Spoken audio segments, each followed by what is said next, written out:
So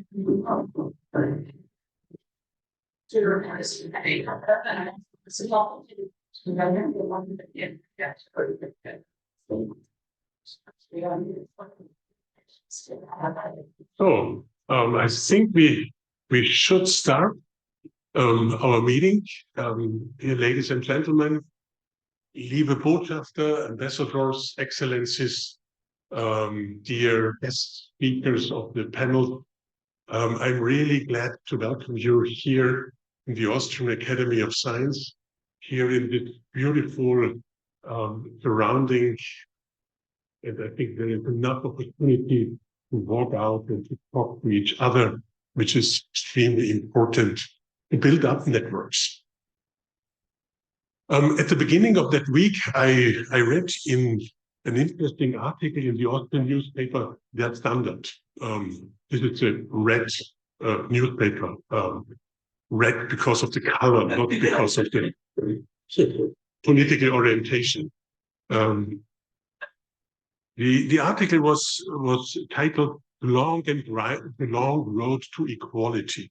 The article reported some positive facts. The proportion of women on the supervisory boards in the 200 most rich Austrian companies had doubled from 14% 2014 to 27% 2022. Likewise, the proportion of the female CEOs rose from 6%, not much, to 12%. So there is a doubling of this number, and this is the good news. Bad news are linked to the fact that we need another 20 or 30 years to reach equality. Why the process is so tough? I think it has mainly to do with the gender-specific role, and these roles are so deeply engraved in our society. And this is what the article explained, and this was written down. You cannot get rid of them so easily. The article reported of an experimental study. A man and a woman came to an HR manager, to human resource manager. They both have 2 children. And who gets the job? Correct, the man. The HR managers suspect that the woman will be frequently absent because her children get sick. That the man's children also be sick. This fact is totally neglected in the view of the HR managers. The article reported on another study addressing gender-specific self-confidence and self-assessment. When a management task is to distribute in a company, who speaks up? The man. Here I am. I want to take the leadership position in a company. They are more risk. They are showing more risk behavior, not only in the labor market, also in the life outside of the labor market, driving fast, dying more often, with a shorter life expectancy. That's the other side of the coin. I share this experience of self-confidence. In one of my positions before I became here president, I was vice rector at the University Vienna and responsible for the HR agenda. I made many recruitments. Women said, hopefully, Mr. Fassmann, hopefully I will make it, and the salary you offer me is. Men have said, I want more responsibility, and the salary you offered me needs an increase of 20%, 25% or more. I don't want to generalize, but these are more or less for me typical experience in this situation of an HR process. When we change the situation, yes, we can do. Fathers and mothers can avoid stereotypes when raising children. We need to look critically at school textbooks to see whether they contain gender-specific role models. And we can argue that maybe female STEM scientists should be part of this school textbook. You and I, we all are role models when it comes to distribute the unpaid housework equally, and much more. At the OeAW, it's the Austrian Academy of Science, we pay great attention to ensure that women also take leadership roles. We analyze the gender pay gap annually to check whether we are gender blind when it comes to the wages. I think this is really important. We check the leaky pipeline to see whether female leadership is changing positively. We have organized a great exhibition showing successful women in science and so forth and so on. Where there is a will, there is a way. For the first time in 175 years history, academic history of the Austrian Academy of Science, 50% of the presiding committee is female. I realize it without any quota. And the Gelehrtengesellschaft, the Hall of Fame, followed my advice because I want to do it. The same was true in my time as minister. More than half of the directors general were and still are female. There are so many qualified women in science in the public here, but they don't stand up and say loudly, "Here I am." But we have to look around and we will find them. I'm sure together we can achieve change by making structures for female career development, by empowering our female colleagues, and by giving women visibility in the public sphere, in the universities, in the academies. And I'm quite optimistic we can change something and we will get there. I have to say thank you very much, the organizers, for initiating and creating such a wonderful event. I'm impressed by the list of speakers. I'm impressed by the list of attendance to this meeting. If I would have time, I would stay. I have a meeting with the responsible persons for science and culture in the Vienna government. And it's a bright woman. Wonderful. Thank you very much.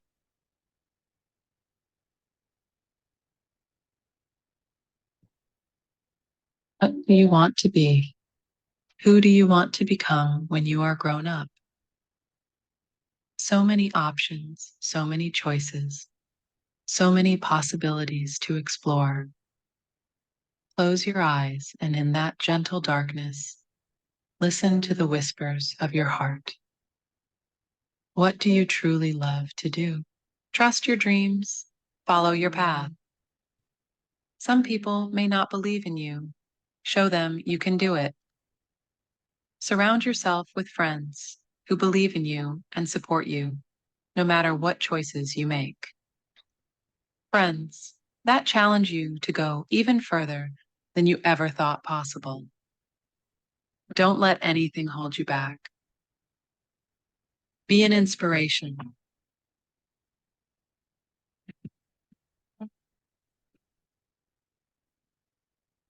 The exciting world of science is yours to explore. Let's all join forces, all of us, coming from different countries, having different cultural backgrounds. We are united in our thirst for knowledge, in our love for science. Together, we can achieve anything.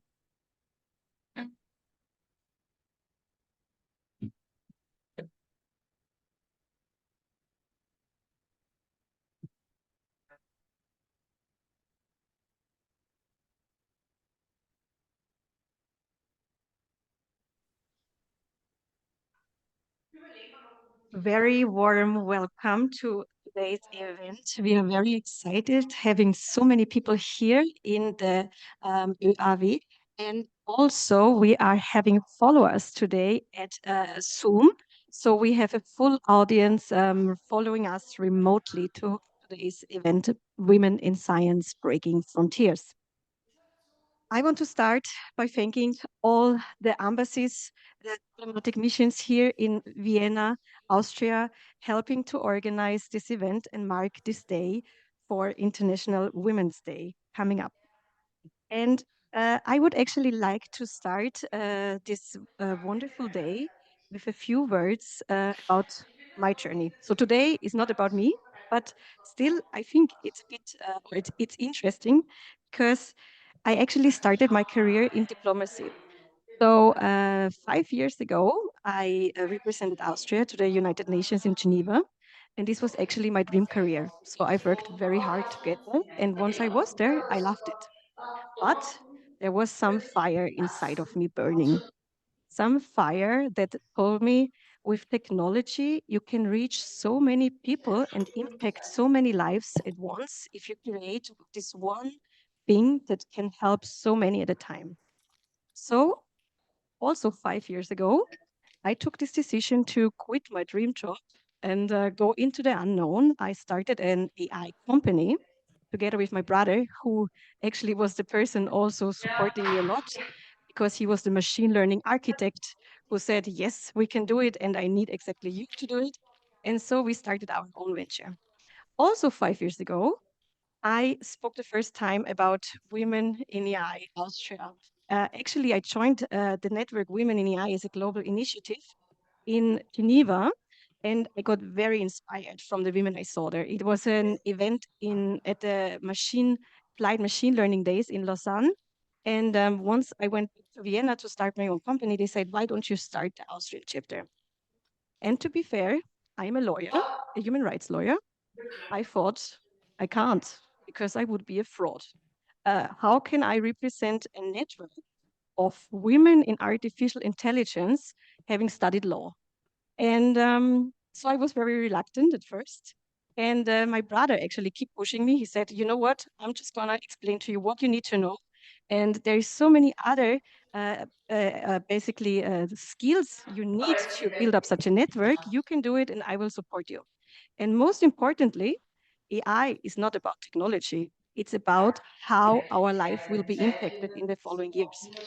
And so very funnily, the first time I spoke about women in AI was at a very technical meetup. It's called Deep Learning Meetup Vienna.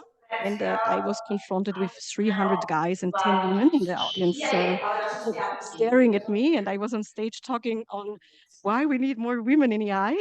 And it was the mark of something great. And from there, I decided to organize a big event called, which was on AI and diplomacy. And in this event, more than 100 people joined. And also the core team of the NGO Women in AI Austria uh, got to know each other. So basically, the people who came thought it was so important to get this started. So we started an NGO, a few of us, let's say 6 people, starting to do this. And today we are more than 100 women, out of which 40 are extremely active, pushing for more gender diversity in the field of AI, pushing for being seen, showing that we have expertise. There is no excuse for inviting only men on a panel because we have the anthropologist, we have data scientist, the mathematician, the lawyer, the sociologists, all of us dealing with this topic from a different angle. And this is exactly what is needed also. So also, this brought me to the point that I'm standing here today representing women in STEM as a lawyer. Still, maybe to be honest, sometimes this question of legitimacy. However, I know that it needs all of us, and this is why we are here discussing from various angles and various topics on how to get more women into this amazing field that can really help us decide the future that works for us all. And with this, I would like to introduce, so thank you. And with this, I would like to introduce the first panelists. Maureen Clerk. She is director of the INRIA Center, French Institute for Digital Science and Technology at the University of Côte d'Azur. Thank you. Big applause.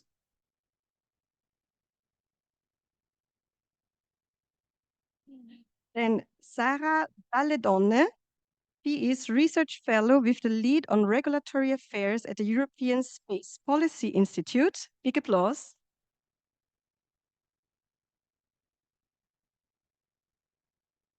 And Maria Teresa Ferretti.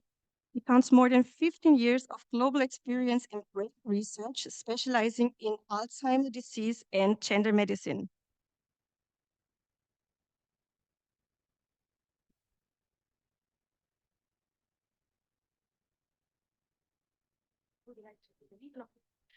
Perfect. Is this working? Yeah, perfect. So,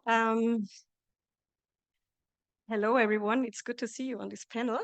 I would like to start out actually with you giving a bit of an introduction about yourself, what you're currently working on, and what you're excited about to be here today. Who starts? Hi, everyone. Good morning. My name is Maria Teresa Ferretti. I'm a neuroscientist and neuroimmunologist. I have pretty much typical academic career in my history. So I did my PhD at McGill University in Canada, and then I studied as a postdoc at University of Zurich. I am still currently doing research in the field of Alzheimer. That's my main interest right now with the Karolinska Institute. And I'm a Privatdozent at the Uni and a fellow of the European Academy of Neurology. So my passion is the brain. But something happened during my career, something similar actually to what you mentioned, because I started to notice something in my studies, that these differences between men and women in my topic, in Alzheimer, in neuroscience, were something that possibly were there, but nobody was talking about them. It was not considered an interesting topic, and I was curious about it, so I started to investigate, and it turns out that it's such an interesting topic from a scientific but also societal point of view, that I actually decided to create an NGO to study this, to lead research groups and awareness and advocacy activities to really put gender medicine, because that's what we are talking about, gender medicine, on the global agenda. So I've been involved in a lot of activities, both at the research side of things, so papers, textbooks, lectures, but also I feel a lot as a scientist the responsibility of raising awareness. So talking about these topics to the lay public, to the society. So also a lot of lectures, workshops. I gave 2 TEDx talks and so on. And I also had a chance to work with patient organizations and policymakers, actually. And that, as a scientist working in the lab, I was never exposed to that. So it was a great learning for me. And understanding that you can make the most amazing discovery you want. You can publish all the Nature papers you want. But if the policymakers are not aware of it, if they don't know about it, nothing happens in the society. People are not impacted by your research. So this is also one of the things I like to talk about also with young researchers, that we have a responsibility, and it's important to be in this type of events. And in the case of gender medicine, this is extremely important. Maybe later we will talk about some facts. But there is research, there is evidence, there is scientific consensus on some topics, on some others not. We are very much behind. But I hope with this event, we can actually get together and have some ideas of what do we do with this evidence? How can we translate this evidence into an improvement, especially for women in medicine, so that we can, they can benefit of all this research, and everybody, both men and women, can get the optimal diagnosis and treatment. So I'm very excited to be here, and I'm looking forward to this conversation. Thank you, Maria. So I would directly hand over for a quick introduction to you, Sarah. Please tell us more about your current projects and what you're currently working on. Yeah. Thank you so much, and firstly, thank you for the invitation. It's a great honor to be here today. We have something in common. I'm also a lawyer, so the question of legitimacy on talking about STEM sometimes come in, but I will do my best. So I'm a research fellow at the European Space Policy Institute. This is a think tank based in Vienna, focusing directly on space. So I will be here representing the space community. And within the context of the organization, I'm the lead for the space as an asset portfolio. So I'm working on everything that relates to what we need to do to act and protect the space environment, from a question of space situation awareness, space traffic management, the ability and the capability to launch our own satellite in space, but also to deal with the question of space debris. So everything that relates to space debris mitigation and space debris remediation. On top of that, I'm an independent contractor at Flinders University in Australia. And I'm also the space law expert at the University of Bologna. During my academic path, and especially when I was doing an LLM at the International Labour Organization in International Trade Law and the LLM at the McGill University in space law, I was here multiple times a sentence that, you know, it come into your mind and you cannot stop it. And it was like, you should act more like a man. This is, I don't know how many of you have had to deal with this sentence, but both in my academic path and then afterwards also when I start working in the sector, this is a sentence that you hear multiple times and it drives you on something.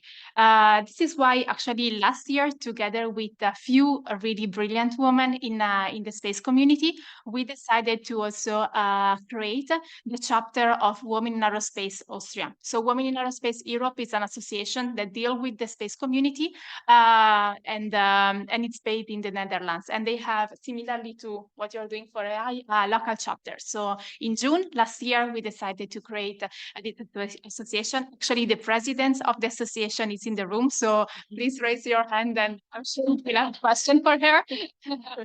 And we did a launch event last year at the BMK, which is the Austrian ministry in charge of space affairs in Austria.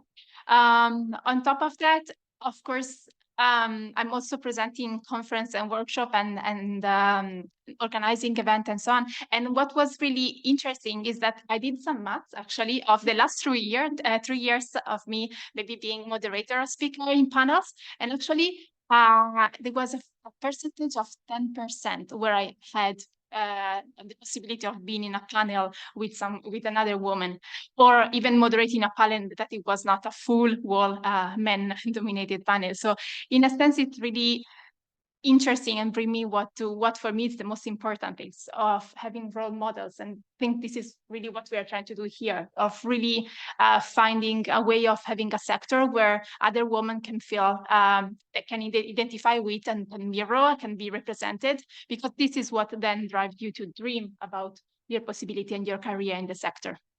So I think I will stop here, but thank you. We will get back to some of the things you said. Very interesting. Thank you. Maureen, please. Hi. Well, I'm trained as a mathematician. I always liked mathematics as a kid, and I thought it was a nice way of being able to describe the world in a way.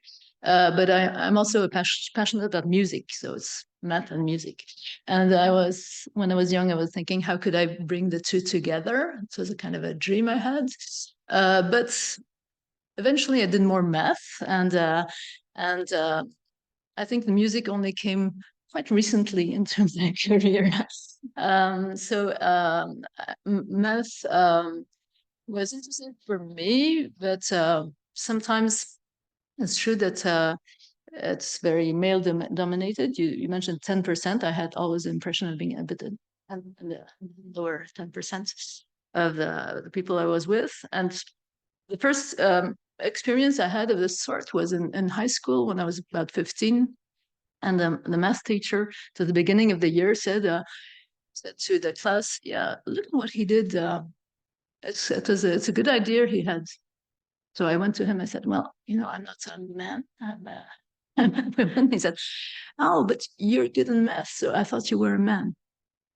Oh, wow. So that was I mean, I hadn't got that impression before, but I realized that people had really very strong stereotypes. And then later I had a female math teacher who encouraged me to aim high, and who gave me some role models of a lady who had been in her class a few years before, who had done very well. She said, you could do as well as her. So that helped. But then later in my studies, when I was doing a PhD, I started to play with math concepts called wavelets, and their wavelets really resonated in music for me, because it's a way of decomposing time series and little like musical notes. So I was really happy with wavelets, and I could express myself with wavelets.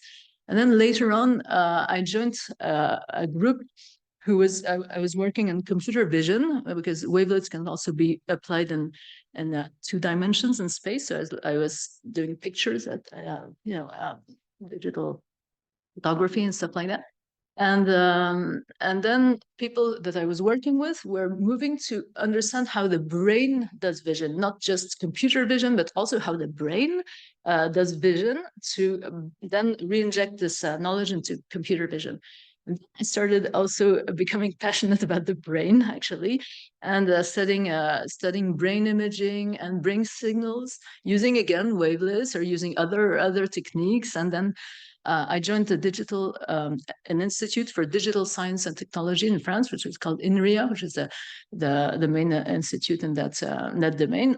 And there it was really nice to be able to express interdisciplinarity. So I worked with a lot of clinicians, and okay, little by little, I did also brain-computer interfaces, and that was fascinating. I came to Graz, where there's a great conference on brain-computer interfaces, and I met many role models of brain-computer interfaces here in Austria.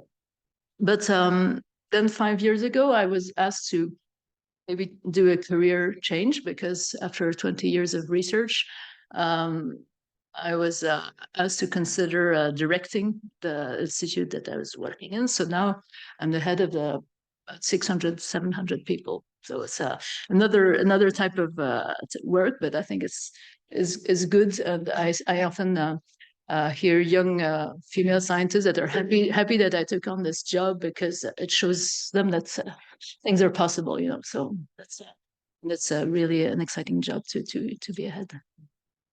Thank you so much for the introduction. So on this first panel, we are discussing how we can boost research by having more women in STEM fields. And so I want to address the first question to all of you. Are we actually paying a price for not having enough women? What are we missing out? Which opportunities are we actually not taking advantage of, not having enough women in STEM fields and research as such?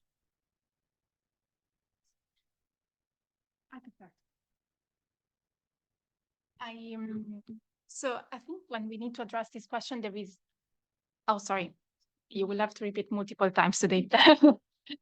I think when we need to address this question, there are 2 types of layers. The first one is related to the fact that an environment, any type of environment that has women, of course, it's more sustainable, more competitive, have more competitiveness, and in a sense, it creates an environment for everyone dealing with that is for sure a plus. This is not related to any other type of activities. I mean, we are talking a lot about interdisciplinary, and this is what I mean, is the fact that when you create diversity and inclusion in any type of the environment, this has an advantage on the environment you're working on. Then when we focus on STEM, and I mean, I'm coming for a completely different sector, but the fact is that when you work on space, you really need to a bit know about everything. It's such a niche community, at least for now, that we need to deal with science, economy, political expertise, and legal expertise. So I had to a bit start dealing with all those aspects. And here it's really what is the role of government, the role of industry, the role of academia on dealing with that. And we can, of course, go in details and see what are the policies, but the fact that it has to be something that comes to all of those actors together. Of course, it could be a top-down approach where you have government taking the lead and implementing strategies, policy, or roadmap. It could be more based on the academia or in the industry, where you actually start with soft initiative and then you push that to go in the higher level. But it has to be multiple actors who are dealing with that for sure. Maureen, I want to jump to you, because we also heard that it's different fields and interdisciplinarity. So how do you actually, as a is coming from the core science of mathematics, see the importance of interdisciplinary teams and having diverse also backgrounds, not only gender diversity, but also the background diversity in science and STEM. Yes, indeed. I summarized my career, which showed going from math to brain analysis and brain-computer interfaces and working with clinicians. I had myself quite a road from one discipline to interdisciplinarity. And I noticed along that road that there were more and more women around me. And I think it's because well, I mean, not only the women from biology or from clinical domain, but I had the ability to work with more women from computer science who were interested in working with doctors or biologists, etc. And I had the feeling, and maybe I haven't got the figures, I haven't crunched all the figures yet, but that teams in which we consider more interdisciplinary problems attract more women. So we could wonder why. Are they prone to take more risks? Maybe in their career, maybe they feel that their career might be a bit blocked in only one discipline, and that opening up to another discipline, they might have more originality. Maybe they are more original. Maybe they have original ideas. Maybe there are many assumptions we could make, and to be interesting to study that. So it has been studied. I read a paper crunching numbers actually on Scopus, and finding that indeed there was a correlation between gender diversity and interdisciplinarity. And to come back to also the question you asked before about what are we missing? I think we are missing maybe that's environments in which it's mostly male or maybe more stressful, because they're less oriented towards all the balance you need in your life. And that if we have more women in teams, in all teams, whether administrative, I mean, you need gender balance in all domains, not only science, of course, but I think yeah, to make work a nice place to be, we need just diversity, just basic. And of course, when we try to recruit people, also if we had double candidates from which to choose from, we would have much better choices. Also, sometimes we have to recruit people who come from countries very, very far away because they're not trained. We don't find them trained close to where we live, and to be just nice to have more choice. And if I can just add to this and give an example. Okay, I lost the pen. The example from gender medicine actually is an example of an extremely interdisciplinary topic. When I started to look into these differences between men and women, and how relevant they are for medicine, I was asking this question. I was asking, if you have a man with Alzheimer and a woman with Alzheimer, will they look the same? Shall we treat them in the same way? How do the biomarkers look like? I had very specific questions.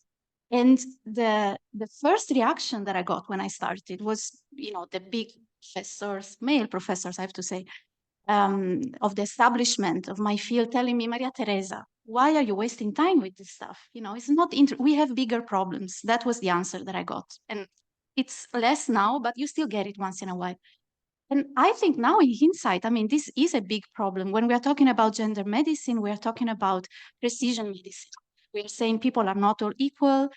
You cannot have a one size fits all in medicine. Sex and gender both have an effect. So we are talking about big things, like not diagnosing people, huge side effects of drugs in women, big problems. So what I'm trying to say here is that this was a problem that was not seen at all back then in the community. And what we are missing by not having women in doing science is exactly this, bringing new questions, new topics. Because if you look and check who is doing gender medicine research, it's actually the vast majority are women. There are really statistics showing that. it's much higher the probability if the first author or the last author of a study is a woman, it's much higher the probability that the paper actually stratifies the data by sex, instead of adjusting by sex, and really look into these topics. So for some reason that I still have a hard time to understand, gender medicine is seen as a woman discipline. It is not, because we are talking about precision medicine, and if we get the proper treatment, both men and women will benefit from it. But it is true that this is a type of question that somehow men didn't come up with. Let's put it this way, or the men who did were not listened to. So when you have more women in research, what you have is diversity of perspectives and bringing new questions, new ideas that are, they're fresh, they're new, they're interesting, they're relevant. So that's what I think, why I think beyond, there are a lot of reasons why we need more women in science. But as a scientist, for the quality of the science that we do, I think that's huge. We are missing out not having more women and their perspectives. So that's what I wanted to say. In brain research, there had been many studies on differences between female and male brains, right? Do you have something to say about the brains?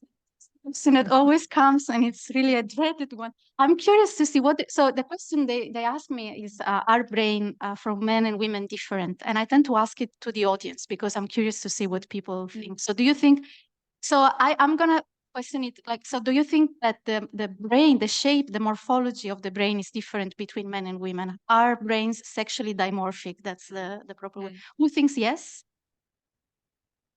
Very few people, not anybody. Okay, nobody. Maybe. It is not an easy question to answer. There is no straight answer. I would like you to just, before answering that question, I would like you to think about some stats. Because it's about how the brain gets sick. So if you think of, for instance, migraine, which is a neurological disease, 80% of patients are women. In Alzheimer's, 2/3 of patients are women. Multiple sclerosis, 2/3 of patients. Chronic pain, majority of women. Autoimmune disorders is up to 90% all women. Parkinson's disease is more men. And stroke, mid-age, is also more men. And so on. So there are diseases that affect the brains of men in a different way from the brains of women. So if you go and measure the brain with a scale, and you really measure things and check who is bigger, what is larger, and all that, there are some studies that have shown some minor differences in terms of shape. Some of them tend to be consistent.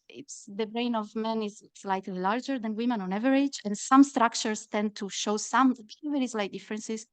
I don't think that these tiny morphological differences can actually justify these huge differences that we see at the clinical level. So where I think brains are different is how they work and how they respond when there is a damage, when there is a stroke, when there is some type of attack, pathology. We respond differently to pathology. And this is most likely due to biological differences, so the X chromosome and X chromosome inactivation, and hormones. So I'm not passionate about these studies that want to compare the brains and say, the hippocampus of men is larger than women. That's why men can park better a car. That's really not the point, not at all. I don't think it's interesting. But the question is, what is different in the way we function? Our metabolism, our energy expenditure, and all that. What is different that makes female brains more vulnerable to some disorders and males to other disorders? There must be something that explains these differences. And I think we need more research into that. So a very long answer, but I hope it was useful. Thank you so much. This was a very interesting dive into how not our brains are the same or different. Okay, but then don't blame it on the brain. What do you think is the reason why we are not getting more women in the first place, or women in general, into STEM? Do you think there are some reasons and causes, and where does it start? I mean,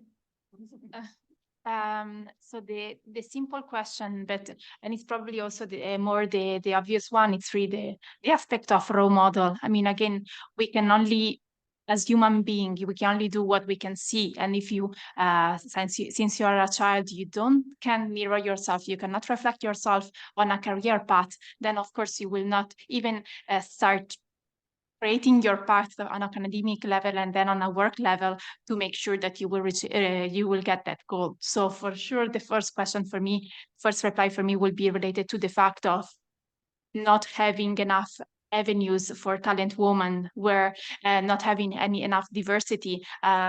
So in a sense that we can have this type of role model.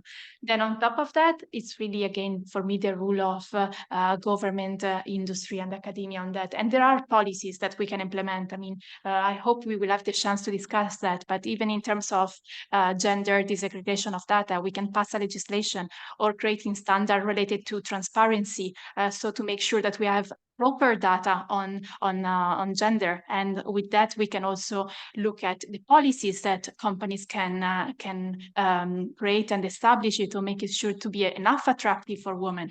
So I will stop here for now. Yes, I have a practical answer. Well, it's related to maternity issues also. I think that that's a very critical period in a woman's life, when she helps society, but I don't know if society helps her as much as she does. And I always talk to the team leaders about how they should accommodate their researchers' maternity leaves, and especially when they come back from maternity, because when you leave, you have this project of your child. When you come back, you have to go back to your scientific project. And if your team is not totally supportive, if they don't put you right back on track, if they don't, they show some, uncertainty about what you're doing, it can be very, very damaging, I think, because hormones probably at that time are not the same as usual.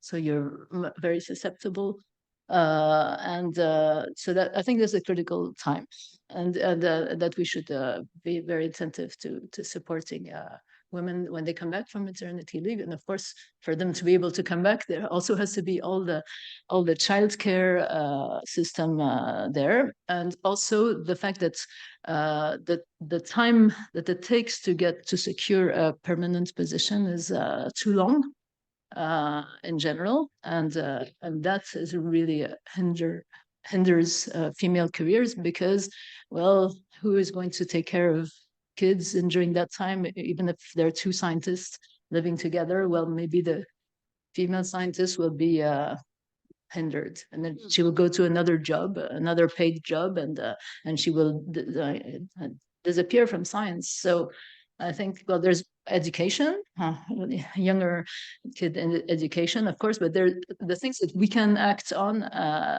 for female scientists who would like to embark on this career is helping them, if they have a child, to cope with that. Actually, I have some funny anecdote to this. Last year, as Women in AI, we organized with the TU a small summer school, and the idea was to have female experts in AI, our researchers, speak to the coming generation, how career would look like. And all three of them who we asked to speak said, should we tell the truth or should we make make it sound better? And I think it really reflected how hard it is to be in research and the matter. So I also really like this point of role models, and I would like to ask all three of you, did you actually have a role model that influenced your decision to get into the career you are in? More than role model, I had role models and also mentors. And maybe I would like to spend two minutes about the mentors. I don't know about you. So I had along my career women, very strong women that were doing similar job as me, but a more senior level. And they were role models because I wanted to become like them, but they actually were spending time with me and sitting with me and encouraging me and all that. And I think this has been crucial in my career. And if I look back, what these mentors did with me were basically two things. One was the cheerleading part, right? Telling you can do it, just trusting yourself, you can do it. And I have an anecdote about that, which I personally really like, which is when I was thinking, when we created this NGO, and I was among the founders, and we were discussing who should become the president of this thing. And I was like, no way. I was a postdoc back then, and I'm like, no. I mean, this is too big for me. I'm not going to be the president of this organization. And this mentor, this friend told me, Maria Teresa, if somebody asked my husband today to be the president of the universe, he would do it. He would say yes. So why shouldn't you become the president of an NGO? It's okay. It's going to be fine. And, you know, this thing of the president of the universe stuck with me, and I think about it every single time that some big chance comes my way, you know, something that it's exciting, you know, it would give me maybe, yeah, a chance to do great things and get visibility and change the world, but it's very challenging, it's, you know, intimidating. And then I think of the president of the universe, and I'm like, you know, yes, you know, and I raise my hand and I say, I'll do it. And we need to tell this to young students. And that's what I try to do with the girls that I talk to. The other thing that was done by mentors with me and for me was networking. So connecting you with people, telling you want to do this, you should talk to that person, and mentioning your name when you're not there, right? Making your name in rooms where decisions are taken. So these two things of the networking and the cheerleading, for me, and you know, having role models, yes, knowing that women can become scientists, but then actually having the possibility to understand from a woman perspective what made them so successful in science. What is success in science for a woman? Because that's also a topic, you know, maybe we have a different idea of what success is, and just to go for it. So that for me has been very crucial, and I'm curious to see if you have similar stories. Yes, what is success as a woman? It reminds me when I was a undergraduate, we were discussing with some comrade, I mean, people, pals, whether we wanted to do research later on. And I remember some of my male friends saying, I mean, I can't imagine really that I would be able to get the Nobel Prize. So maybe no. You know, so I mean, that's the type of thing that they had in mind, you know, but I mean, you can just embark on a scientific career just for the fun of it, you know, you don't have to aim for the being the very, very top, I think. So about role models, yes, it helped. That math teacher I had was a role model, but also, like you said, Maria Teresa, getting help from mentors, being open about what you feel, so that you may see if other people feel the same. And I think, yeah, kind of finding people who are open to discussion, and that's the main thing. Yeah. I actually really agree with what you said, because I mean, I had similar experience with my mentor. She followed me for the last few years, and something that really made me do a switch that I was not considering before is the fact that we are really focused on content, right? I think all of us can spend 15 hours in a library and not get bored. Agreed, that's for sure. But then I think when it's about maybe some soft skills, or maybe the fact of creating our own network, or being able to speak up, or even the fact of thinking that we are enough for taking that type of ambition, we are really, really lacking. And I think I mean, I was actually in a period where I was moving to Canada for doing my LLM at McGill, and she was like, "You're going there for study, yes. You're gonna spend your entire day in the library, yes. But please start create your network. Please start having your key points, and please remember that." You don't have to be 100% perfect at what you're saying just to express your opinion on something. So even like try to test an idea in the group you're working on. So really shifting a bit, which doesn't mean decrease the quality of what we are doing, but sometimes I think we put too many layers of perfection before speaking, and this is really something we should start working on. Then it's just my humble opinion. Also, that research is a lot of competition, but it's a lot of collaboration, and you need really to be able to do both. I think to be comfortable with both, And it's not that not always that easy. But if there wasn't this collaboration, I mean, we couldn't. We really didn't succeed, and nobody could succeed without collaboration. So we have to acknowledge that. Everybody has to acknowledge that it's competition and collaboration. Yeah, very interesting aspect as well. That's also why we have our female networks that we established to push our careers and help each other, pushing us to our boundaries even. And so before we give up, before I give it up to the floor, I want you to give a few last words. So we have this chance to address several countries at a time. And you mentioned policy several times. So what would be your final recommendation to the policymakers?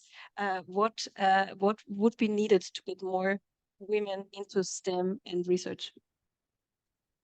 I'm going to start. I have two main messages. One is the funding of research. Again, going back to the idea that women come up with ideas, crazy ideas that maybe men or other people haven't thought about. For instance, if we had more funding into gender medicine, that would somehow naturally support more women. So try and fund funding schemes that support different types of research that might interest more women. That could be one way. And the other one that I'm very passionate about goes back to something that you mentioned when people told you that you should act more like a man. So right now, we tend to think that we would need, the policy change should be more getting the women to be closer to the men. Still, of course, we're talking about stereotypes, right? So the woman stereotype, closer to the men stereotype. So fixing the woman. And I think that's a mistake. And what I really think we should do is start thinking of policies that change the system and make it more interesting and more more welcoming to a different style of research and working. And it's necessarily only a woman's style, because I'm pretty sure a lot of men are also not very comfortable with this system. So creating different systems, different structures that allow for a different style of work. Why it has to be competition when it can be collaboration? Why can't we share leadership? Why it has to be always one person leading? I think we would all work better in shared decision making, for instance, shared professorship. This. So start reasoning and thinking about policies that don't necessarily change the woman, but change the system so that everything can benefit from it. Well, there is so much that can be done. Honestly, no, I think something really important is that every sector has specificities. And for instance, I had the possibility to work on a space workforce for the Australian government last year, where we were really looking at the specificities of the space sector and how to actually create more prepared, also in terms of soft-skilled workforce. And this roadmap was also looking at the aspect of gender equality. So for sure, like looking at specific sector and creating specific policies and the roadmap that can tackle workforce, including the bridge between academia and the work environment, is essential. Then, of course, there is, again, an aspect related to transparency. It's not only how you communicate, but how accurate you are on what you communicate. And I think there are standards and best practices that we can look at for ensuring that we have enough data and we know what type of policies are implemented by who. And I think I have a long list, but I will stop here. If interested, you can send it out per email then. Yeah. Yes. In France, there has been a reform of high school education that has depleted even more the number of girls who actually go for science. So I think something has to be done at the high school and even junior, middle school level to encourage girls in that respect. So role models, having more communication, and going to schools, going to talk to schools to show them that science is fun and exciting, and that's something that can also be dreamt of, like in the movie we saw. Yeah, giving them dreams that they can follow. Thank you very much. So with this, I give it up to the audience, also to the audience in the Zoom call. There's the possibility to ask questions. However, we will not be able to answer all questions arising eventually. So let's see, hands up. Is there some burning questions you would like to ask to one of our panelists? This microphone is coming.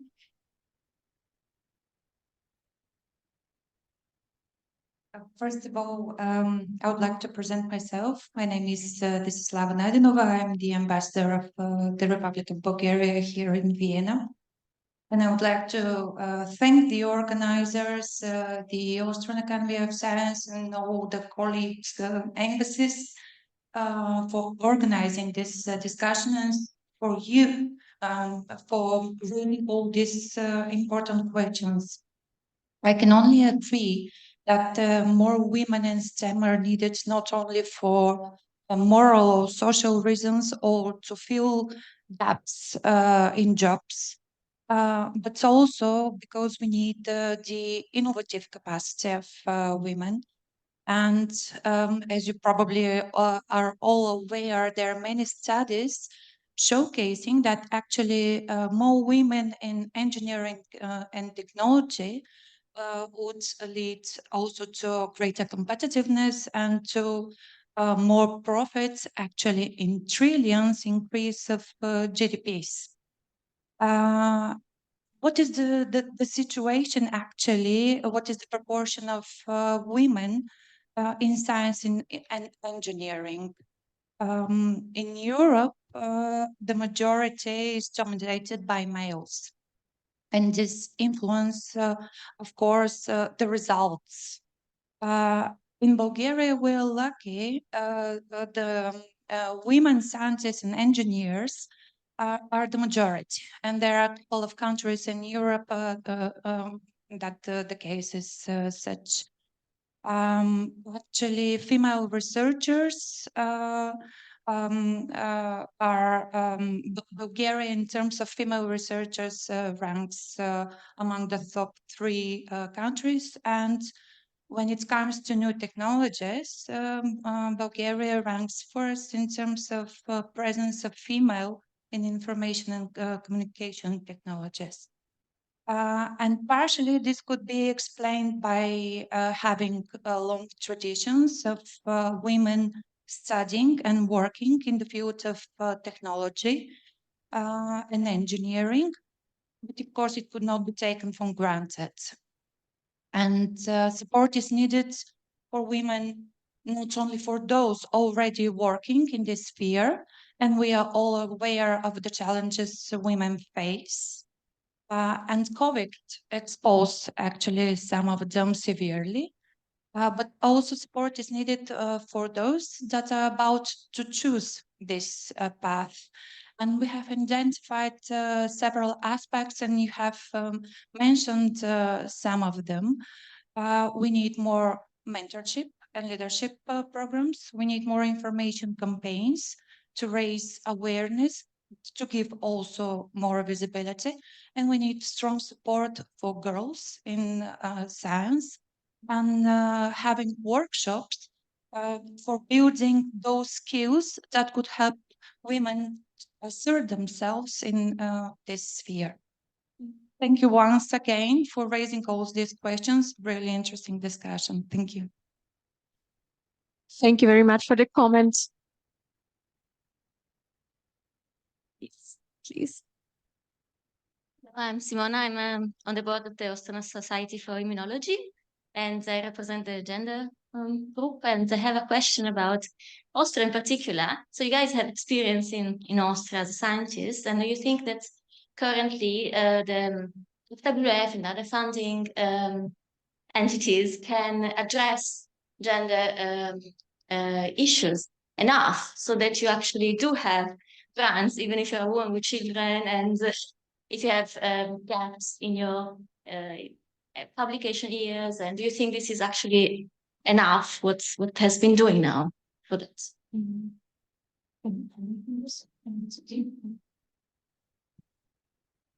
So this is one of the things that I wanted to mention, the funding schemes, actually in general, having funding that somehow support women around their life cycle.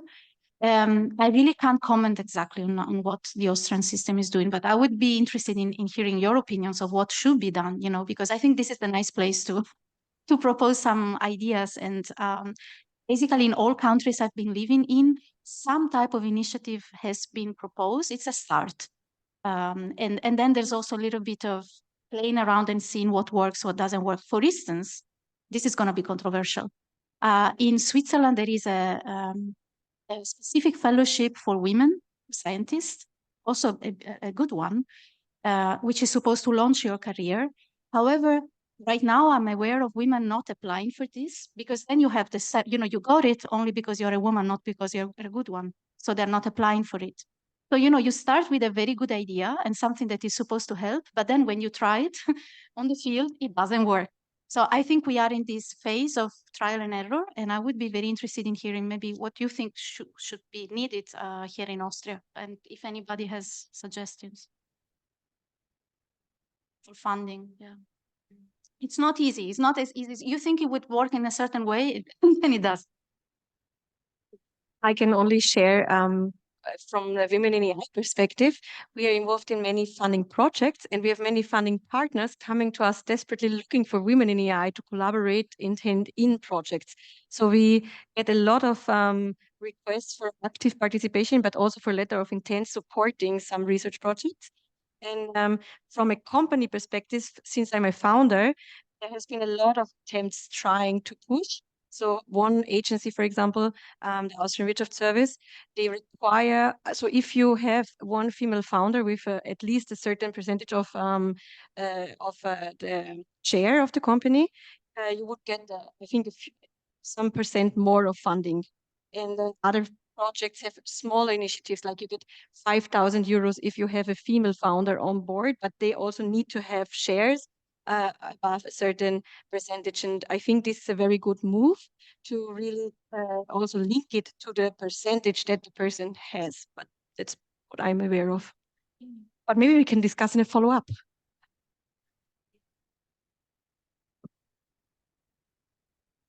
Is this working? Yeah, so Francesca Ferlaino from Innsbruck, quantum physicist. My question connects very well with the previous question, because, you know, that's an important week for women and for women in STEM, and we have the 8th of March.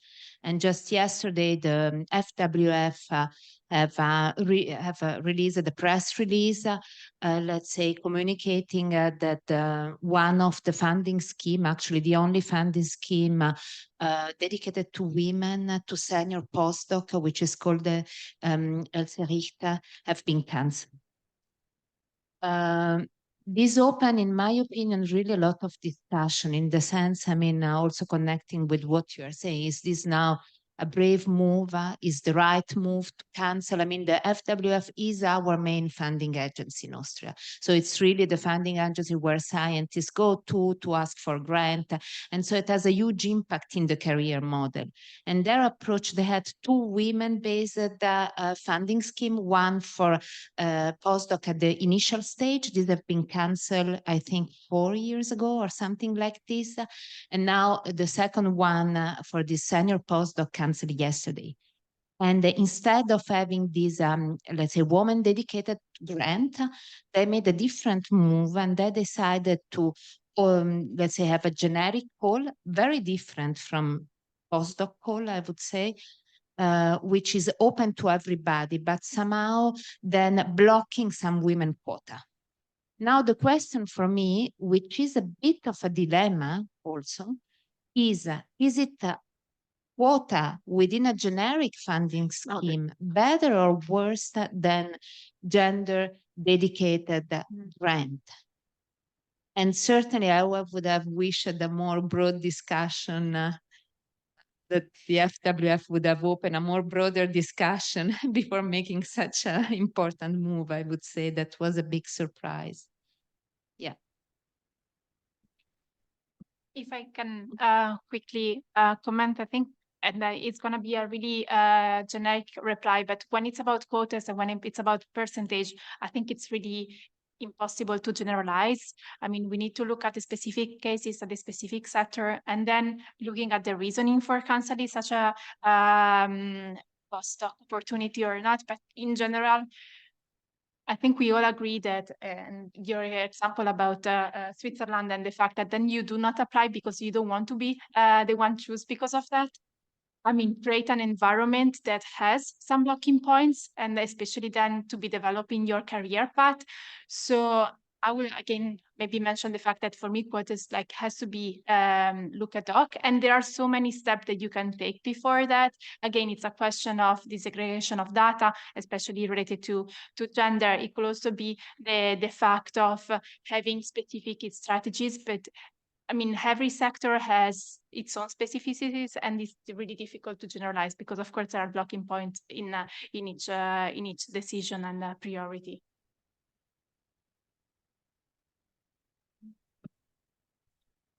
Okay, so I see we have one more question, but actually, I'm afraid that we need to close. So I would kindly ask you to ask the panelists in the break directly, and then we meet again. I would say in 10 minutes. So the break has been shortened now by me. and, and we meet at 11:20, and we will continue with our next panel. But before we go into the break, please, big applause, give it up to our panelists.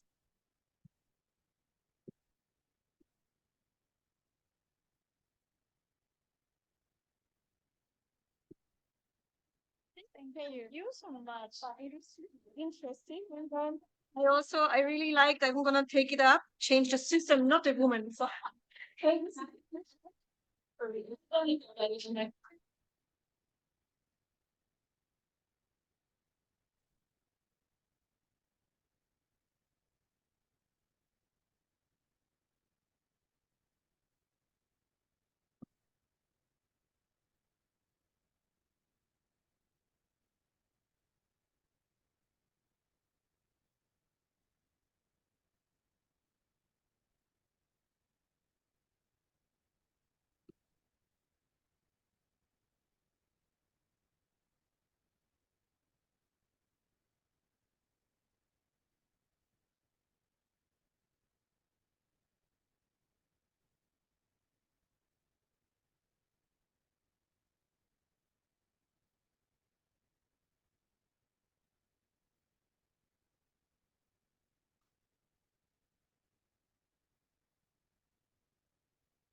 Ah, ok.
Ouais. J'avais fait ça, puis j'ai vu la salle, alors j'ai dit, ah, c'est bon.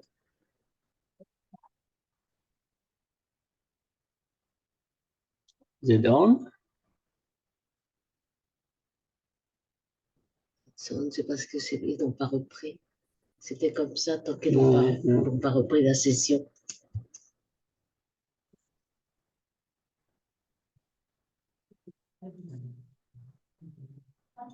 Et là, j'ai rien vu.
C'est ça. C'est un lettre très bizarre.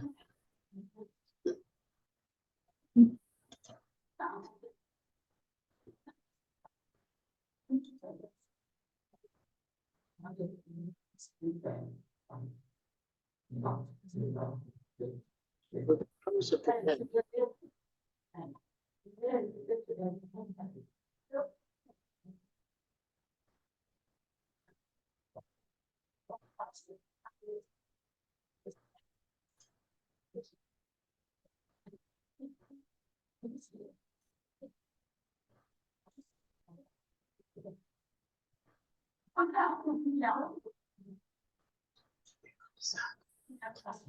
Avant que ça se mette en se passe une pause.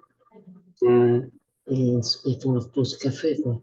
Ah, oui. Ils ont dit que ça reprendra à 11h20. Ah, Mais non, mais c'est 11h20. Ils t'annoncent des choses. Ah, if you want to record, you do it here. Record on this computer. Here's where you do it. Ah, alors ça, c'est quoi? No, that means. Mhm. Voilà. Non, on l'a pas alors.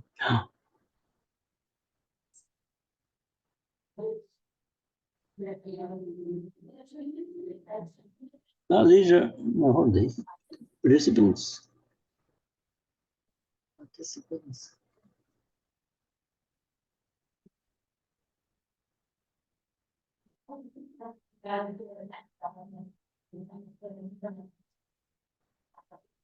Je sais pas. Good morning. Ben non, ça c'est les gens qui sont là. C'est les gens qui sont dans la... J'y suis moi.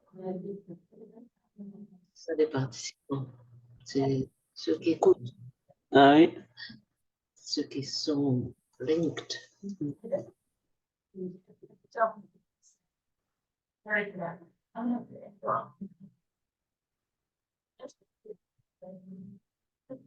Parler.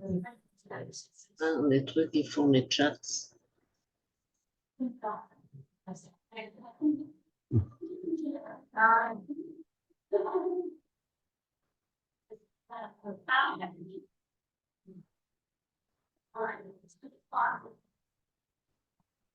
Bon, Ouais. et puis les photos. Ah oui.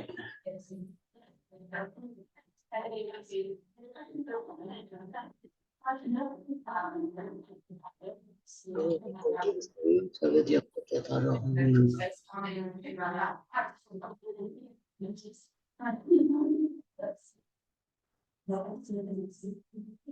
Bon.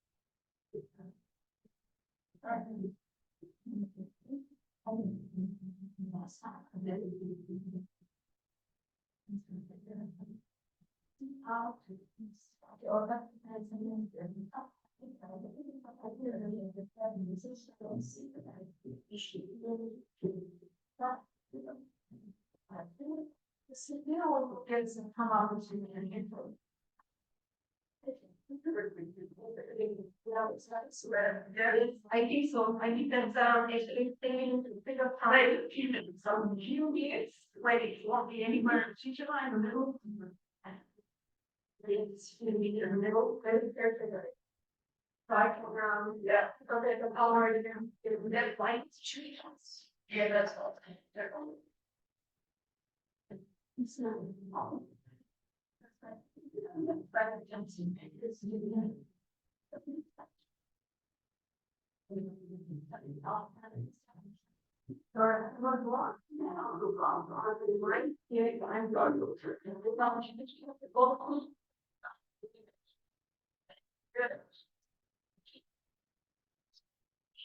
Yeah.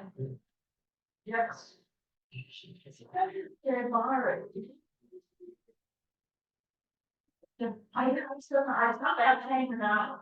What this one, and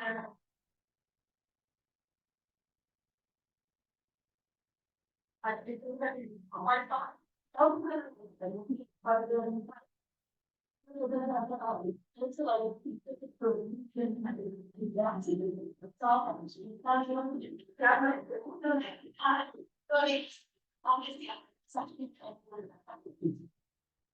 then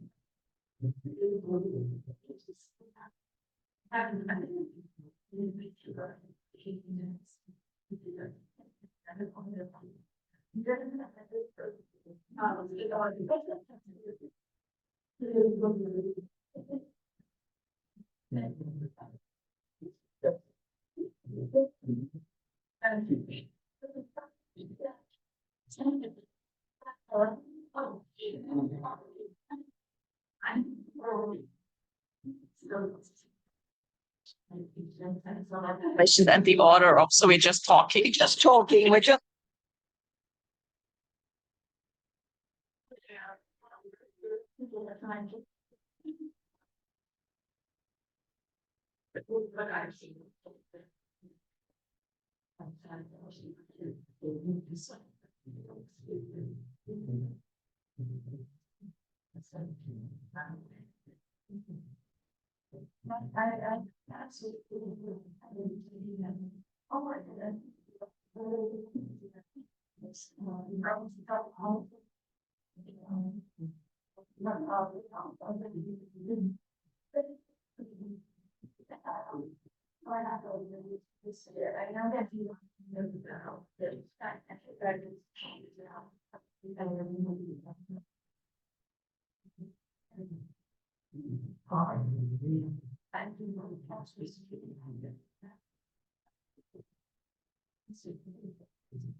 Ready?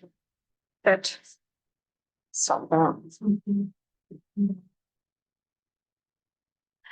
Okay, welcome back, everyone. We are moving in direction of our second panel. Do we need female perspectives in the development of artificial intelligence?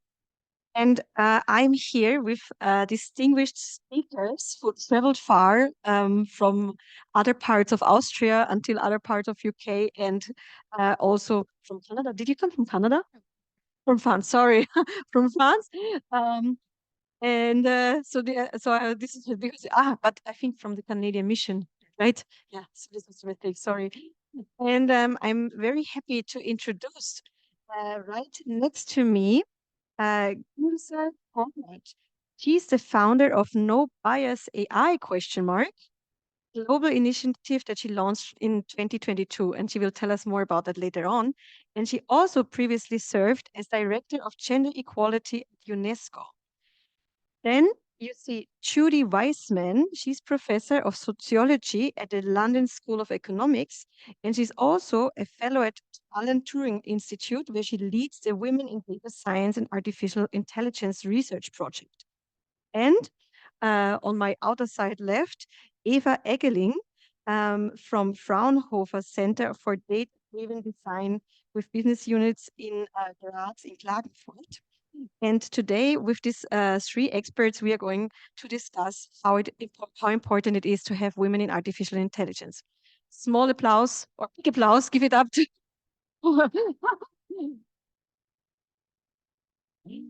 Okay, so I would actually let you give a bit of an introduction on what you're currently working on. So, yours. Yes. Thank you very much. I'm actually starting my fourth career, which is No Bias AI ? A think tank I founded about 2 years ago. It has two objectives. The first objective is to work on addressing bias, and specifically gender bias, in the current paradigm of AI, data-driven machine learning. And the second objective is to think forward and try to create a platform where different stakeholders, including researchers, tech company representatives, governments, but also people from both the North and the South can come together and discuss the next evolution in this technology, which has gripped us all and has created big changes in our lives. Prior to that, I was the director for gender equality at UNESCO for 16 years, based in Paris, France. And in that capacity, I led research in all of UNESCO domains, but I think the most relevant for our purposes is the research that I led from 2017 until 2020, resulting in two reports. The first report is called I'd Blush If I Could, and this report was about digital gender gap, gender equality paradox, which I can explain a little bit later on, as well as gender bias in voice assistants, specifically Siri, Alexa, Cortana, and Google Assistant. That research created a lot of interest, especially on the part of media, and it started a much needed conversation between researchers, international organizations, and the technology sector. So I'm very proud of that work. My second report is called Artificial Intelligence and Gender Equality, which basically provides a roadmap for the development of AI with a more informed, more explicit gender equality perspective. Prior to UNESCO, my second career was international development practice, which also involved a lot of technology. I worked on technology transfer in about 30 different countries, working mostly for the Canadian International Development Agency and the International Development Research Center. And before that, I was in the academia as a researcher and as a lecturer.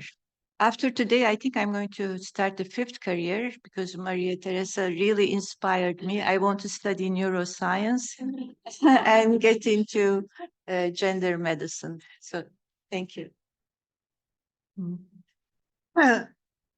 Thanks. My name is Judy Wiseman. I'd like to say I thought the last panel was just fantastic, and lots of the points I would make were made there, and I hope to kind of pick up on them. You know, we've both had very long careers. I don't know where to start with mine, but I mean, perhaps I just want to say that I've been thinking about and writing about gender and technology literally for my whole career, which is now long. And I started, believe it or not, with the microelectronic revolution. And I just want you to reflect a moment on the fact that when that was new, there were lots of debates about how the microelectronic revolution would affect women, whether it would be the end of typing careers, whether women would be de-skilled, whether sitting in front of screens would affect pregnancies in women. That we had lots of debates then about whether technological change was going to be liberating or reproduce inequality. You know, we then lived through you know, social media.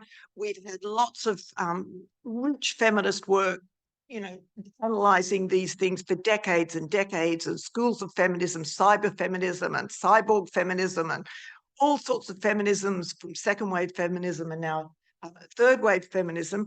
I think what stayed kind of constant in that time is really trying to say, look, we can't see technology as somehow outside of society, as somehow neutral.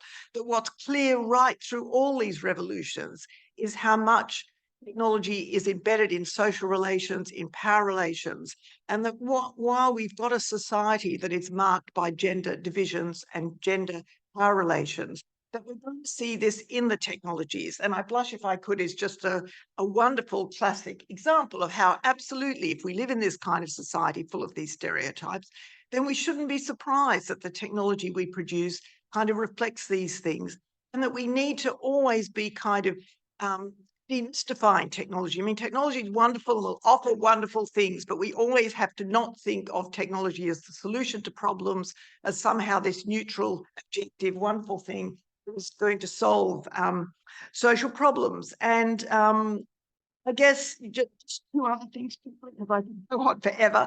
I mean, one of the things I do in my work and that we do in the group at Turing, which is very small, is always to make a connection, if you like, between the problem, you know, of the lack of diversity in terms of the designers and developers of technology. And I have to say, I'm on the AI 100 Standing Committee. I go to Stanford every year. I've done research in companies in Silicon Valley. I was kind of staggered when I first went in there because I had read it's full of young men, and actually they are full of young men. It's exactly who is in them. And these people actually are very powerful in terms of developing the technologies we've got at the moment. We've got a few very big companies that have a lot of power in terms of developing these technologies. We have to kind of remember that. And I'm always trying to make the link between the lack of diversity in terms of who's making these technologies and the world in which we live. And I would say, you know, and we've been talking about kind of neuroscience, We know everything from kind of the design of airbags to medical trials to kind of social media to, you know, I've written about Wikipedia and how underrepresented women scientists are on Wikipedia. You know, with every kind of technological development, we have to really uncover the social relations within them and whether gender is kind of, you know, embedded in them. And I think it's very much, last two things, it's absolutely, on the one hand, a social justice issue. It's an issue actually of why shouldn't, you know, women have these good jobs. You know, it's a matter of social justice. It's a matter of economic empowerment for women, but it's also a matter of how the world is constructed, you know, how the world is designed, how staircases are built, whether trams can have access to underground stations. All of these things are about how the world is built. My last thing, I don't want to take up too much time, is I wanted to say that I myself was an affirmative action chair. Can I just say very quickly? My first chair was at the Australian National University in Canberra, which is the elite academy in Australia. It was full of male professors, it always had been, and we had a Labor government, and some what we call Democrats at the time, some feminists in government came to the men who ran the institute and said, I'm afraid you can't, we're not going to keep funding you if you keep running an all-male institute. This was in the 90s. And so they had a call for 3 chairs. I have to say that I as well had this business about, oh, should I go for a chair that's an affirmative action chair? I have to tell you that it was acknowledged to be the most meritocratic appointment they had ever made, right? They had always before made appointments within their network, within their circle. Actually, they got a big independent panel and they, you know, were sure that it was a meritocratic process. And I think when women apply for women-only things, that's what we have to stress. We're not applying for women-only things that are special. We're actually applying for systems of recruitment and promotion that are genuinely meritocratic. And so that's what those things are about. And we shouldn't feel somehow kind of implicated and worried about those things. Thank you.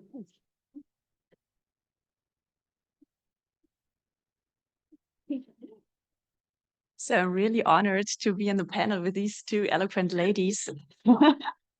My name is Eva Eggeling. I'm working for Fraunhofer. Fraunhofer, an applied research organization.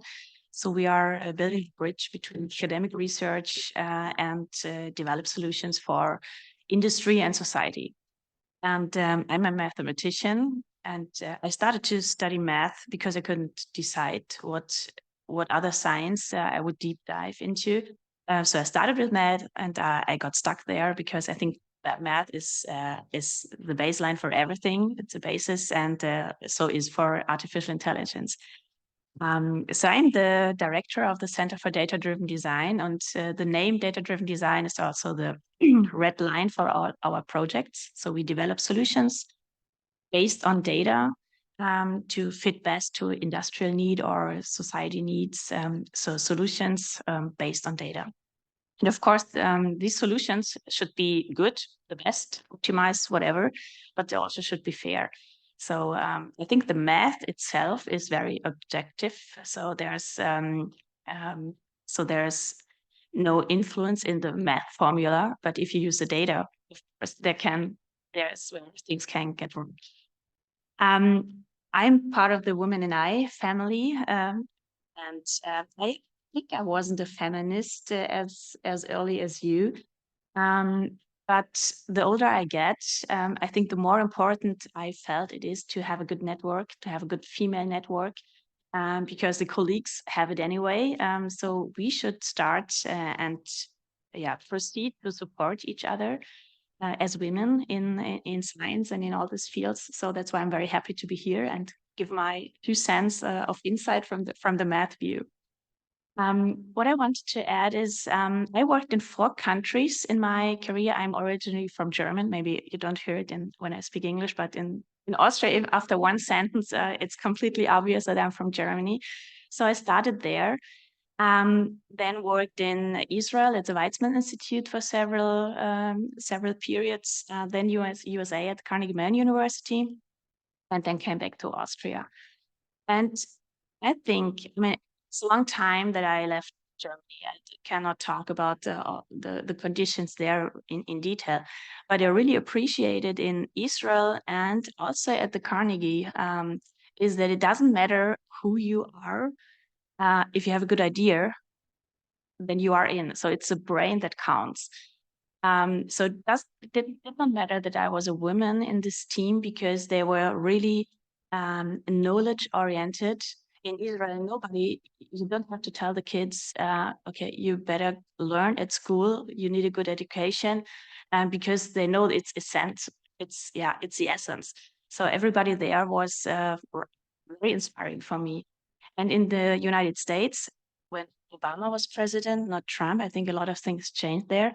At the university, it was the same. So if you have a good idea, you got research funding independent of position, ranking, whatever.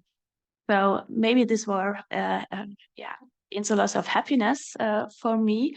I think the higher you get in the hierarchy and in research institutions or everywhere, the thinner the air gets, and then it will be more difficult for women to be treated as equal as I had the chance to be treated in the past. So that should be it for the moment and get the questions. Thank you so much. Actually, please, audience, raise your hand. Who has a technical background in here? So very briefly, I just to you, Eva, or also to the others, could you in one sentence, so there is no definition of AI that is accepted, but what is AI? What is bias, and what is the problem with bias? In a very short explanation, explain to the audience what we are talking about, actually. Wow, short explanation.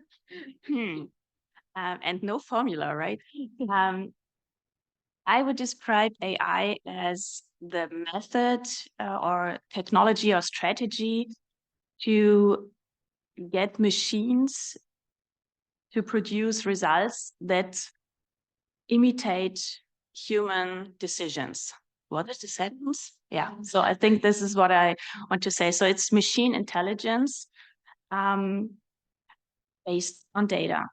And as I said, you use data, there's a bias in it. So I think to get the best out of the AI chance is to be aware that data can be biased, and that you have to be aware that if you don't want to continue the mistakes from the past, historical bias, you have to do something on the data to get better results, to be aware of problems in the data. Okay, thank you so much. So data is biased. Ergo, we have biased outcomes.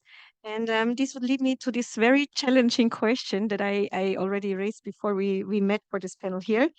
And I would like to actually ask you, who's working on your initiative and being the founder of No Bias AI, question mark. Is it possible to actually get rid of bias in AI and make the technology work for us all as we would inspire it to? Okay, if you want a short answer, it's no. Now, let me open it up a little bit. Bias comes from different sources in the technology that we call AI. It comes from the data sets because we have to feed large amounts of data into those machines, which work through neural networks and algorithms, which are coded into the machines by people. And those people at the moment are largely 18 to 30, 35-year-old young men, 90%, over 90% young men, mostly from the economic north, with some from Asia right now, but all more or less educated in similar institutions, in similar contexts. They stay with each other, they socialize with each other, they learn with each other.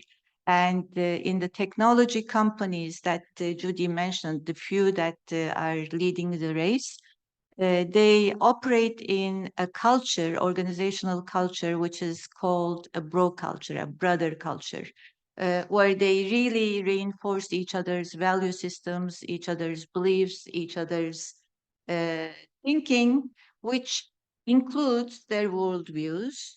And worldviews are, by definition, most of the time, contain prejudices, biases, and the like. So all of those things are built into the algorithms, are built into the systems that process the data that we feed in.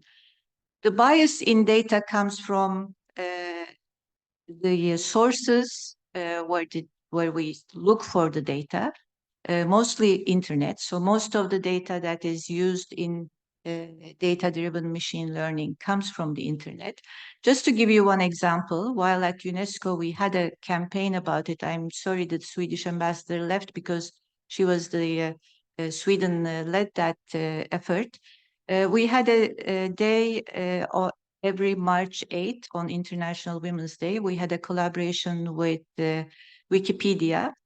Because in 2016 or 15, I don't remember exactly now, Wikipedia discovered that only 17%, 17% of their pages were about women. So, you know, you're dealing with a data set which has 17% information on women, and these are accomplished, educated, famous, well-known women. So imagine those who are not in that lucky group.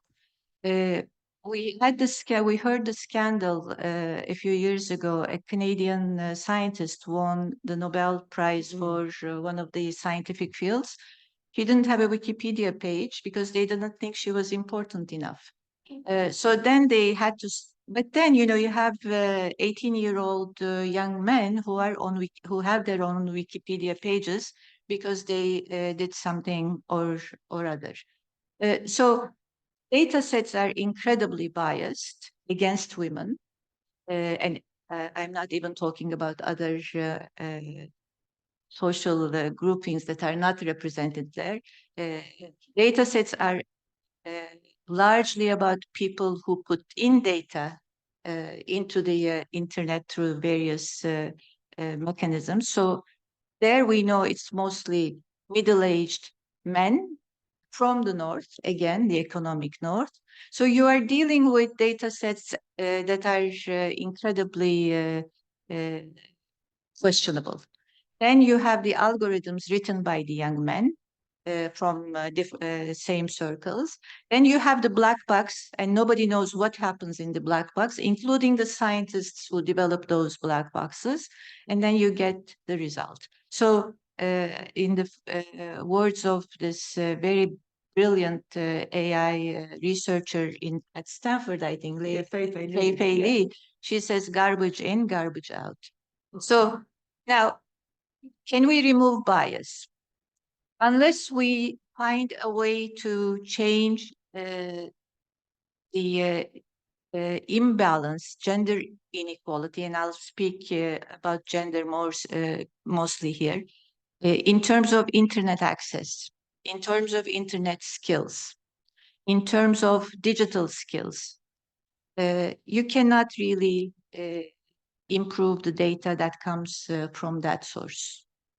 If you don't change the technical teams that are working on AI development and products and services, you won't get diverse views in the development, in the testing, in the modeling. So again, you have a problem. And we can't change that. I'm sorry to be the bearer of bad news, but we won't be able to change the pipeline very quickly, very soon. According to another research we conducted at UNESCO, in 1985, in the United States, 35% of the students in computer science were women. In 2005, that percentage went down to 17%. You mentioned before the gender equality paradox in our report, so maybe here is the point to mention it. According to our research in terms of gender equality indicators in a country and the percentage of women in STEM and ICT studies, there's an inverse relationship. The more developed the gender equality indicators are in a country, you have fewer women going into STEM and ICT studies. In Belgium, it's 6%. Whereas the reverse is true for countries where gender equality indicators are really low.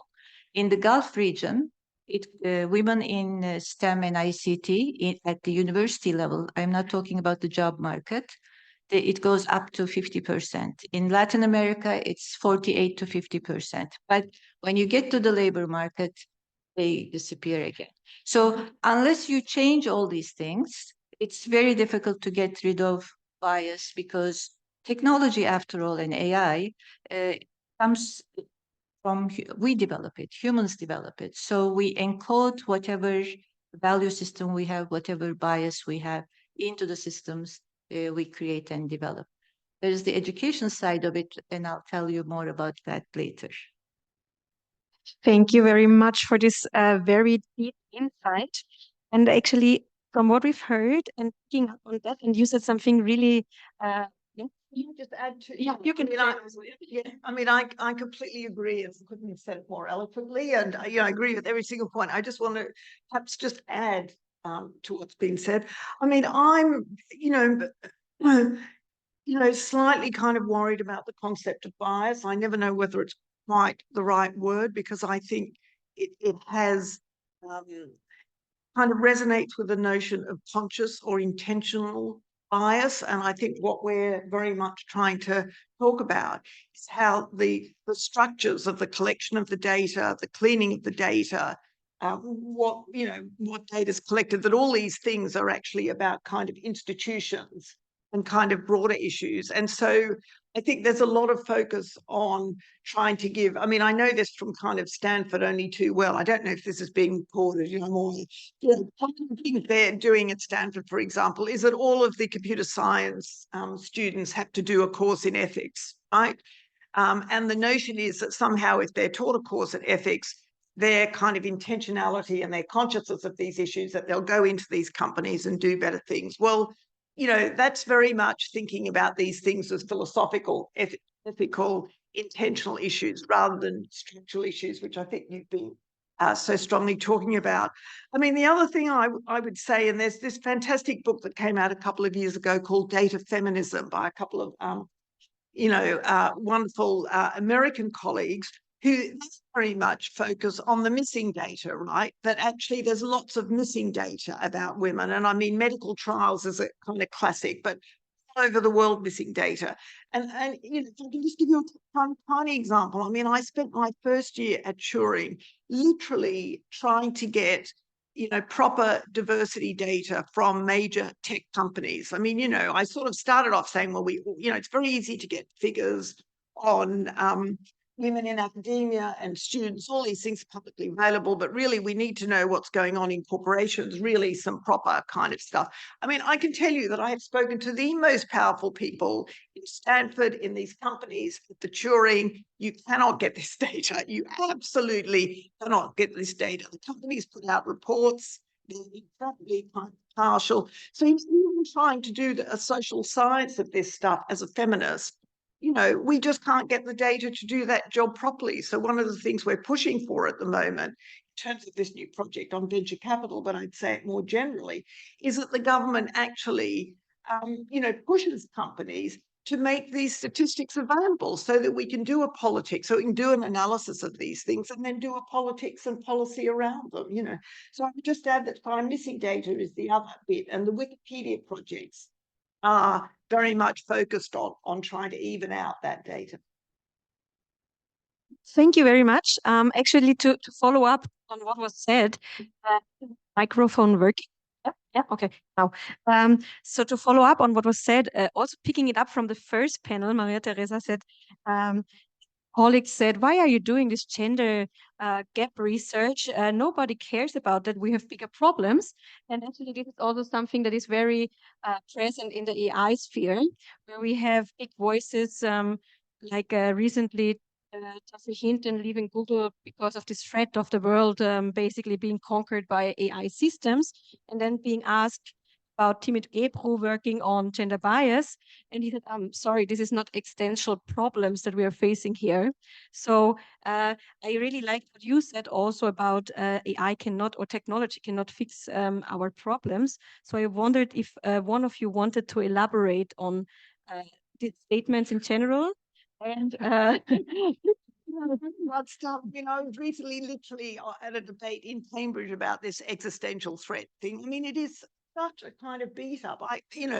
And the shares, of course, in OpenAI went through the roof. I mean, I'm now working on venture capital. I mean, the amount of money that is going in to, the chatbots and all this is completely phenomenal. And so, as a marketing exercise, this debate about existential threat has been incredibly successful. If you wanted to do a marketing thing and raise capital in the company, what better than to say humanity? I've heard Jeffrey Hinton, I'm just sort of speechless about it, actually, in terms of really addressing kind of real problems that we've got. Let's talk about climate change, existential threat of climate change. Anyway, sorry. This is very much what I wanted to hear. Any other comment, or? I think you made a perfect point. Yeah, it was kind of nonsense, but it has an effect, but not probably what was in the words, but what was afterwards. Yeah, and I try to make a point here that we are very aligned, but let's spice it up a little bit. Yes. Because yeah, otherwise it might get boring. You said before we have to change the data. I think you said it. And I think this is definitely we should not change the data in the past. Maybe it raises awareness. If we use data from historical data with the algorithms made by men or women, whatever. But I think it's a very good thing that we see the current state. So it gives us a picture of the world that we have today. And the problem is not to learn from the past. So let's not change the data, but change the attitude towards what we do with the data. So at least one thing that we did not, that we don't agree on the same sentence. Let's see if we can have some opposite opinions on something. Can I make a follow-up question? Sure. So how would you not learn from the past, or make the systems basically not repeat the mistakes from the past? Yeah, if you cannot just continue in the same way. If you see in the data from the past, let's make this very obvious example that in the States, where the statistics of positions, a higher position, that there were, of course, much more men, middle-aged white men in the positions. So you cannot use this data to say who's the best for the position, because we don't have female data. So use the historic data, but use different weightings. So if you change the weights, like this neural network learning works, if you want to change the situation in the past, you have to choose a different weight on females. So if you have candidates, give it a higher weight. If you speak in mathematical formulas, then all the others. Or it's not about women and men, also other minorities, people of color. So just if you are aware, if you have such a misproportions, then I think this is halfway win, because then you can change and you can understand the reasons why we don't have women in these positions.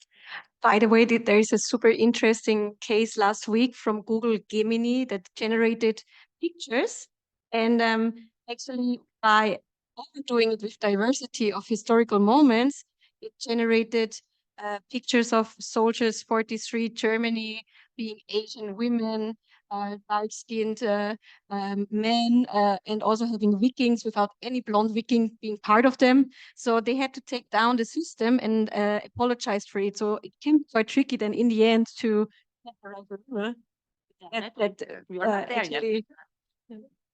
Sorry. I mean, I agree with you. I mean, there are now, I can't remember what facts stand for, but, you know, there are these conferences now, fairness and accountability in algorithms. And there are loads. I mean, it's kind of you know, there are these big conferences now where, you know, machine learning scientists are collectively trying to find technical solutions for fair and accountable algorithms. And we don't for a moment want to kind of denigrate that work. I mean, I completely agree that trying to push technical solutions as far as you can is a fantastically good thing. And it's great that people with the expertise are kind of involved in that endeavor. I guess what we're saying is that we think in the end, a technical solution won't solve the problem entirely. It will go a long way to solving the problem, but actually it's a kind of structural societal. Can we agree there or not? Just try. Can I add something? I read a book, Hello World. I think it's in my bag.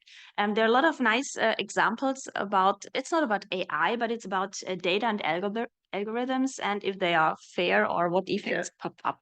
And there's a nice example, I think American courts and the judges there. They made an experiment to suggest, based on the data from the past, if about the sentencing. Yes, thank you. Yeah. Missing the English now. I think I lost my English right now. Yeah. And so, of course, it could be beneficial to have this data and some suggestions here. But of course, the judge made up his mind and he decides at the end. And it was funny that there's a big difference between the decisions before lunch and after lunch. Because you might be grumpy, you know, hungry, and or get very quickly through the process. So this is one thing. And at the end, they asked people if they would prefer to have a decision, maybe a biased decision from a human being because it's hungry, grumpy, or whatever, and if maybe different color than the person on the other side, or from a machine-based algorithms that might also be a little bit biased. And all of them agreed better be judged wrong by a human person than by an algorithms. So I think if we are coming closer, use the best of the technology, but still at the human influence, then it can be a piece of happiness for everybody. Well, I agree more because I've had debates with the lawyers on this. I say, why don't the judges stop drinking at lunchtime, which is the case in I solution. mention this part. I think seriously, absolutely, augmentation is the way we want to go, but we don't want to pose this polarization between having automated machines on the one hand and human decisions on the other. I mean, absolutely, the best thing would be to be a judge and have this knowledge about prior sentencing and all of this information, and then have a judge, you know, make a more informed decision. And so, I mean, I think most of the people now who are talking about the effects of AI in the workplace are very much kind of trying to push rather than kind of replacement, that actually there's, you know, the ways in which we can positively use AI to augment, if you like, human capacity. Great. Perfect. So thank you. Thank you for this elaboration and making it spicy as well. So I would like to go back to you, Gülser. So really this UNESCO report from, I make you blush if I could. I'd blush if I could, sorry, I'd blush if I could, has had a huge impact also in Austria. The first lady took on an initiative, it's called Initiative Digitalisierung Chancengleichheit. And so as you, as a godmother of this document, I would like to ask you, maybe could you explain what the title is about? Because I think it would show us placatively what it means, this bias in AI topic, and maybe also elaborate a bit further on what we can do to counteract status quo, what has been done already since then, because quite some years have passed. And yeah, the floor is yours. Okay. So the title, I'd blush if I could, is a response given by Siri, Siri that Apple uses in its products. And this was the response Siri gave back in 2017-18 when it was told she's a, excuse the language, she's a slut. So when a man said to, talking to Siri, said, Siri, you're a slut, Siri's response was, oh, no, I would blush if I could. So that is the origin of the title. It has changed. Siri no longer says that, by the way. Apple changed that. But what we were looking at in that, this is the third piece in a three-part report. So the report started with our research on the reasons for the digital gender gap, which we found was widening instead of getting smaller. And from that, we went on to observe two phenomena. One was the gender equality paradox that I mentioned. The more developed a country is in terms of gender indicators, the fewer women they have in STEM and ICT, and the inverse is true for the other way around. And the third piece of the research was voice assistants and gender bias in voice assistants, which started with names. If you look at the names of the voice assistants, most of them are female names or names that evoke a female persona. Personas given to them were female. Life stories created around those voice assistants, especially the four big ones, Siri, Cortana, Alexa, and Google Assistant. They were all about women. In the report, we have a very long description of, I think it's Cortana, if I remember correctly. It's too bad I don't have a copy of the report with me. But it's about a woman who lives in Midwest United States. Parents are professionals. So there's a whole persona created around these voice assistants, which are really voices, sounds created by machines. So we were looking at the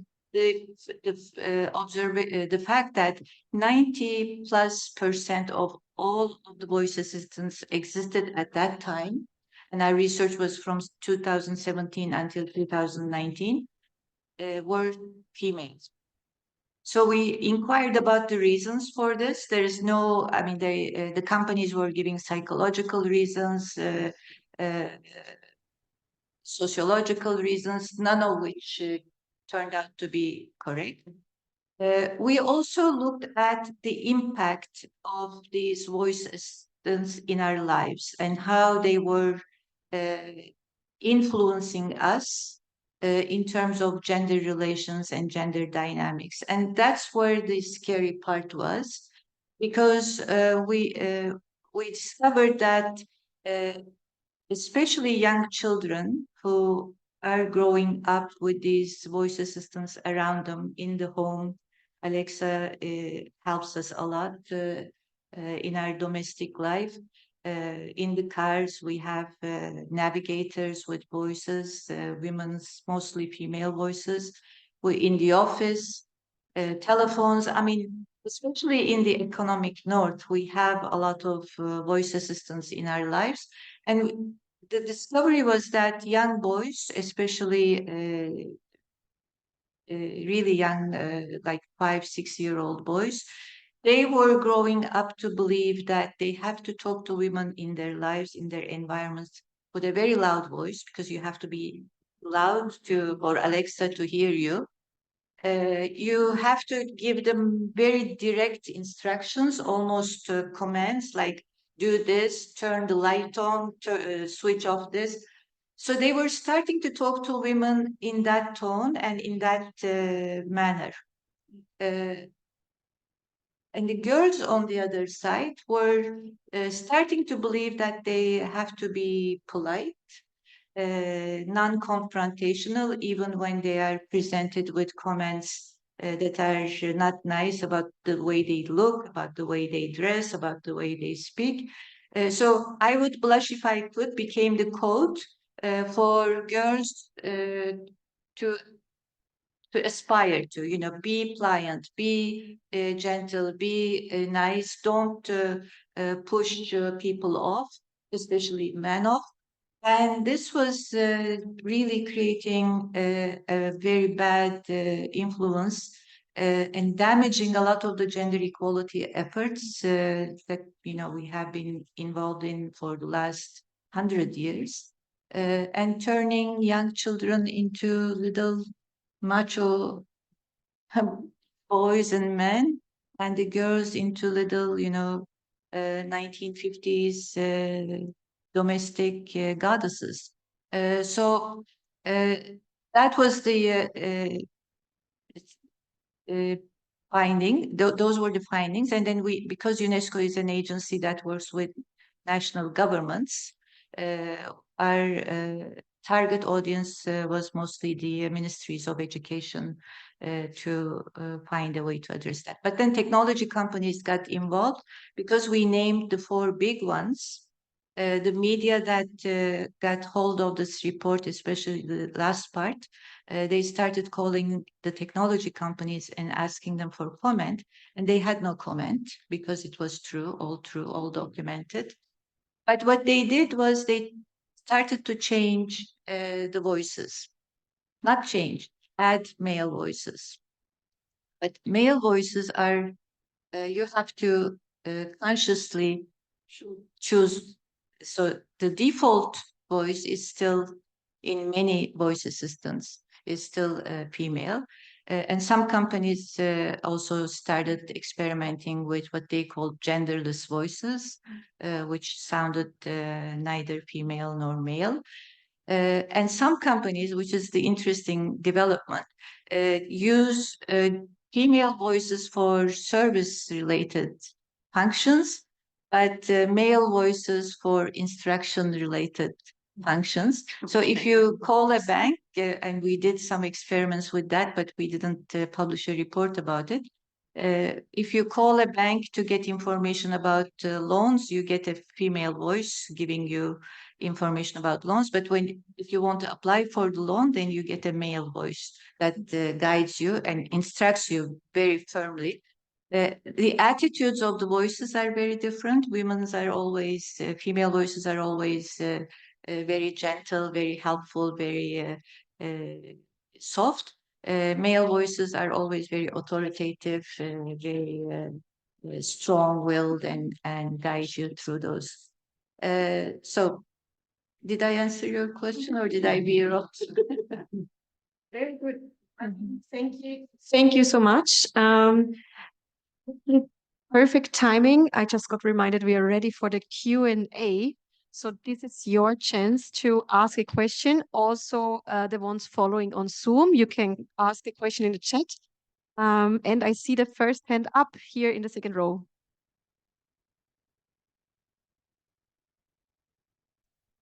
Hi, my name is Fiona Moison. I work at the UN Office for Disarmament Affairs.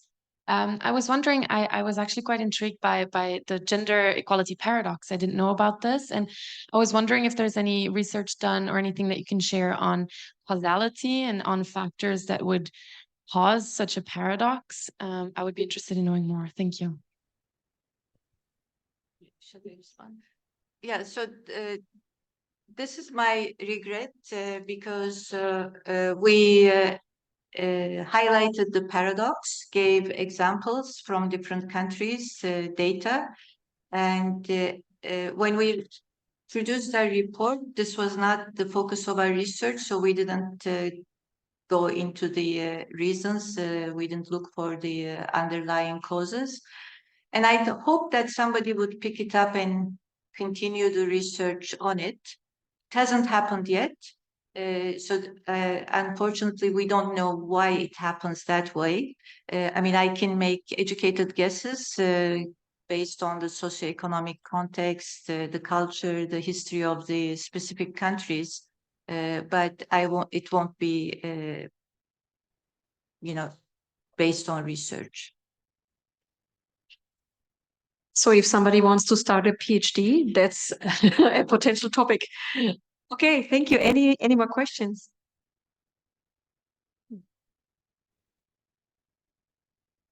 Hi, first of all, thank you so much for this panel. It's been so interesting. I have one question when it specifically now comes to AI image generation that we're now seeing everywhere, specifically also on social media. We now have entire channels where women actually AI created images are selling products to young girls, influencing them in how to live their lives and potentially choose their careers. Is this something that you have also already noticed that this IA image generation that gives a false image of what a woman is has impacted the scientific fields? Is it too early to say this, or is this something that you're starting to notice as well, the danger of that? I don't answer as a scientist, but as a mother. I have two girls, 16 and 24, and okay, the 24 one is old enough. She knows about all the effects and is a scientist too. But we kept on talking about this so many times because the girls, especially the girls, but also all the boys, they create their own reality, their bubble, and to make aware of the fact that nobody is perfect. If you get up in the morning, you're not as beautiful as in this Instagram post. It's just not possible. So talk about it to the girls, and I think. And if you think about it with Hausverstand, it's clear that it has an effect. Girls want to be pretty. They stop eating. They have a makeup routine in the morning, which is fourth long as mine. So of course this has an effect and a negative effect. So, but talk to your kids. We didn't do research on it, but maybe the ladies have more on this. Again, based on other research that we conducted when I was at UNESCO, we do know that images and pictures and social media have an incredible impact on different choices for both girls and boys. One of the things I wanted to mention was when we looked at the reasons why girls distance themselves from STEM areas and when this starts actually. We discovered that it starts during the transition from primary to secondary school as early as that. It more or less coincides with the onset of puberty. And this is when girls consciously distance themselves from STEM fields because of peer pressure, because of social media pressure, because they don't want to be seen, perceived as nerds. They want to be seen as popular, well-liked, well-integrated, socialized young people. And they think, unfortunately, that being interested in scientific fields would put them in a different category. There are other reasons for the same phenomenon, which is the distancing of girls from STEM areas. And it also includes parents who don't think STEM is an area for girls. Most importantly, for teachers who discriminate against girls in STEM-related studies subjects at that level. So we had several pilot projects where we worked with ministries of education and school administrators to develop pedagogical approaches to help them teach STEM in a different way. But it continues throughout the secondary level. So each year of secondary school, you get fewer girls deciding to go into STEM. Of course, in high school, which was shocking, only 16% of girl students get suggestions from their coaches or teachers to go into STEM or ICT compared to 33% of boys. And I think, I hope Maria Teresa will support me. I don't think there is a difference in the brains of girls and boys for STEM education. So it's not about that. It's about social context. It's about Again, biases, prejudices, cultural differences, and the like. But I don't have my slides with me, but we had slides in terms of depictions of schoolgirls in Google and in dalle, which is one of the image one of ChatGPT. Incredible pictures. You see girls mostly in mini school uniforms, really mini school uniforms. And in the new version, in the generative AI versions, it's mostly Asian features because I don't know, maybe the bro culture thinks that Asian women are more pliant, more because there is that prejudice bias. So I'm really worried about how they are getting affected, even though there's no research. I think we can safely assume that it's happening. Can I add to that? I mean, you know, can I just say, as somebody who's been involved in this field as well for a very long time, you know, we did in the 1980s do a lot of work on stereotypes. We did education programs, we did, you know, graphic design. You know, like we have spent a lot of time collectively trying to do something about these images, and not very successfully. Seems to me that these problems are very deep problems in terms of the culture. I think, just to give you sort of one example, I think the notion of what a genius is, of what is brilliance, you know, there's been lots of studies on this, right? You know, why is it that we have this sense, particularly in kind of Western cultures, actually, that you have to be brilliant somehow, born to do maths? Anybody could be a sociologist or a, you know, communications person. I mean, you know, there are a whole lot of culturally shared values, even in terms of what technology is, which are historically very specific and recent. You know, I always say to my students in London, you know, if you go to the, you know, if you go to where the Science Museum is in London, and probably a lot of you have, there's a Science Museum on one side of the road, and there's the Victoria and Albert, which is arts and crafts, on the other, right? It's historically specific division. It happened at a particular time, and somehow arts and crafts are seen as, you know, more women go to that gallery. I've talked to the director of the Science Museum. The women who go to the Science Museum on the whole, he says, mothers who take their kids there, right?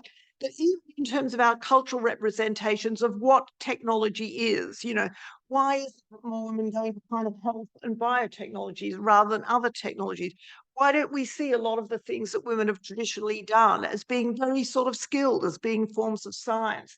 I think these things are very sort of deeply embedded, and the result of it, in Western countries, that somehow femininity and skills in technology. I mean, it's the same with car mechanics, right? It's the same old stuff being kind of reproduced. And what's refreshing about your report is one does go to other countries like, you know, China and some Southeast Asian countries where girls learn maths because you to be brilliant to do it. One does it. There's just a completely different culture about what these, you know, skills are. So I think we've really got to kind of disembed of kind of notions of actually, you know, what technology is, what skills you need, and you know, get rid of some of the aura that, you know, you don't have to be that brilliant to have a career in technology. You know, we kind of do that, and I think it would shift things phenomenally, actually. And lastly, and just to pick up on what Gloria said previously, I mean, I've specifically am not doing work at Turing on,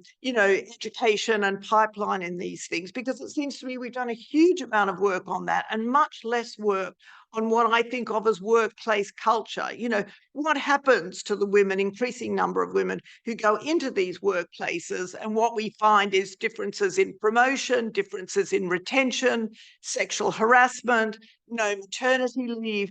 We really have to shape up, you know, the workplaces, it seems to me. And that would make a huge difference, kind of going backwards rather than always starting with the kind of the pipeline thing and then having these blockages further on. Thank you. This is the perfect handover for our next panel, where we're going to talk about both ways of the pipeline. So we are a bit too late, but I think you can all forgive me because we had really distinguished experts here talking about super important topics. And I would like to ask you to stay seated, but to give a huge applause in this case for our experts.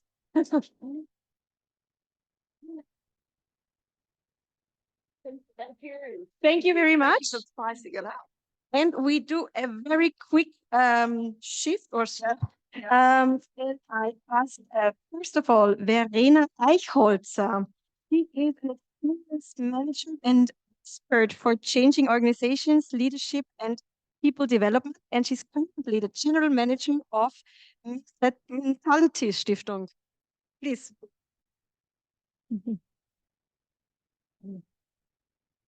Doris Hofmeister, Partner von einem schwedischen Unternehmen Mercury Urval. Vielleicht kommen wir das später noch. Maybe we can correct it later on. And she is partner of the international business of the Swedish company working on acquisition for CEO and executive level.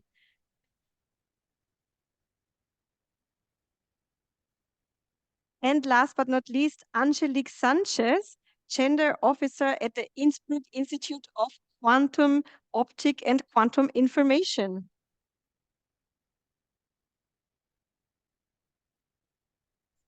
So we have been discussing a lot about the existing gender gap in research and STEM, about how bias has negative outcomes when it comes to AI affecting our societies. And now we are going to talk about what can we do about this? How can we actually get more women into these fields and have them actively contributing to the world we want to live in? And so I would like to start with the first. So I think we ended the last panel very interestingly with this idea of a pipeline.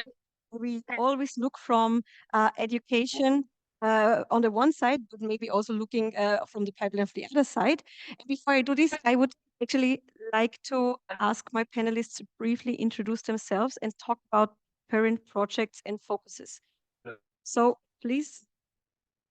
Yeah, thank you for the invitation. I tried to make it short, but I'm still thinking about my introduction because you did your introduction in a very special way, because it's not always so easy to say who am I or what am I doing, because from my academic background, yeah, I would say I'm an economist and a philosopher, but I wouldn't call myself philosopher, economist. I would call myself a lifelong learner because I'm very curious and I always try to get as much as insight as possible into other disciplines and topics. So yeah, I have a very diverse background. That's what I want to say. And I think this should not always be the most important thing to go on further, yeah, because we change our directions, and this is good in our careers. But today I'm representing the Mentality Foundation. In English, we would be called STEM-Mality Foundation, yeah, because Mint and STEM. So I have to apologize in advance if I mix it up sometimes, because I'm used to say Mint, but this is always meant STEM. So yeah, the STEM-Mality Foundation. We are an Austrian foundation, and our focus is on the promotion of girls and young women in STEM education and professions. The Mentality Foundation was founded 2 years ago, so we are quite young. Not only the girls are young, we are also quite young, not from our age, but the organization. And the Mentality Foundation was founded by Therese Niss, together with 9 big Austrian companies and 2 interest groups, the Federation of Austrian Industries and the Austrian Economic Chamber. And our founding partner number 12 is also an Austrian foundation, the Innovation Foundation for Education. So yeah, we are a very company oriented foundation. And what do we do? As I always said, yeah, we develop and promote and link projects throughout Austria with a focus on girls, also boys, yeah, of course. But the focus is on the girls in STEM, yeah, to inspire them. And so our aim is to win the girls and not to lose them again over the course of time, yeah, because this is always the problem, like we have already discussed. I always say it in the words, we are committed to keeping the girls' STEM fire burning, yeah, every week, actually. Yeah, I think it's off the moment. I will go on later. Thank you. Yeah, good afternoon also from my side. Thank you very much for the invitation. It's my pleasure to be here representing OeAW, the Swedish company, and unfortunately Annika, the Swedish ambassador, left. Due to her, I got the invitation. I think it's a great opportunity. OeAW is specialized in executive search and leader advisory, and we are acting in more than 50 countries worldwide. I have been working for the company already for 18 years because I really enjoy the Scandinavian roots. And of course, we are very diverse, not only in terms of sex, but also in terms of thinking and so on. I'm acting as a consultant and partner in the company, and one of my core business is really executive search, meaning recruiting people, qualified people in science for different organizations. It can be public organizations, private university or research organizations. And I'm focusing on C-level positions and board level. So of course I have a very narrow perspective on the topic, but I'm glad to share some insights about our learnings and also about our challenges to bring the right people on board.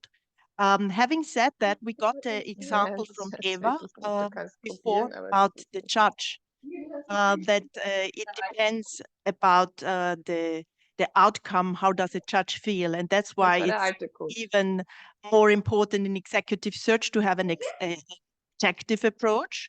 So we are working a lot with a scientific executive search approach, which is also ISO certified and globally comparable, really trying to bring selection on another level, keeping it short to bring it on an objective level and avoiding things like that.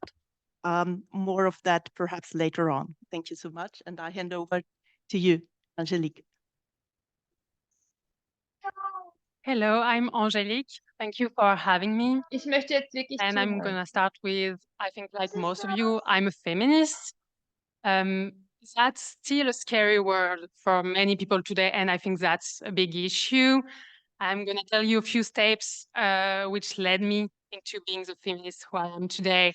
I think first one was is actually my brother explaining him that my Barbie doll didn't need him to save her, you know, she could save herself. And then very young, still like 11, one friend told me she actually had been abused by someone who should be her main caregiver. Then further on, I was told by my math teacher that I would never succeed in math because I'm a woman, you know. So those are just a few steps that led me to actually, after graduating in business, to start a bachelor in psychology alongside working to understand what was happening there, because obviously something was happening. And with all that, last autumn, I started to work as a gender officer for the Institute for Quantum Physics and Quantum Information in Innsbruck, thanks to actually the professor Francesca Ferleno, which you saw this morning, because she actually advocates a lot for this position to be open. And so my job here is, on one part, with her to create a platform for women in quantum physics. And we have 4 values for that. One is to, and 4 goals actually. One is to inform about what's happening, because apparently we still have to tell people that there are not enough women in physics. Then the second part would be to support women, to tell them what grants you can have and what prices you can get and stuff like that.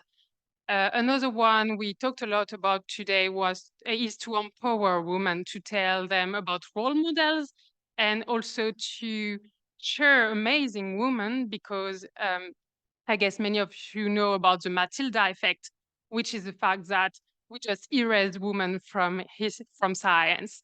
But we will talk about that maybe later. And the first one, we also talked a lot about it today, is about connecting women in physics and in science at an international level. But I think that's something actually men do really well. And I think it's really important for women to support each other. And yeah, I will end with that. I think my work is to light up the women around me. And I think it's really important, and not only women, but also every minorities. Thank you very much for your introduction. I really liked what you said, that you're trying to win the girls and not lose them.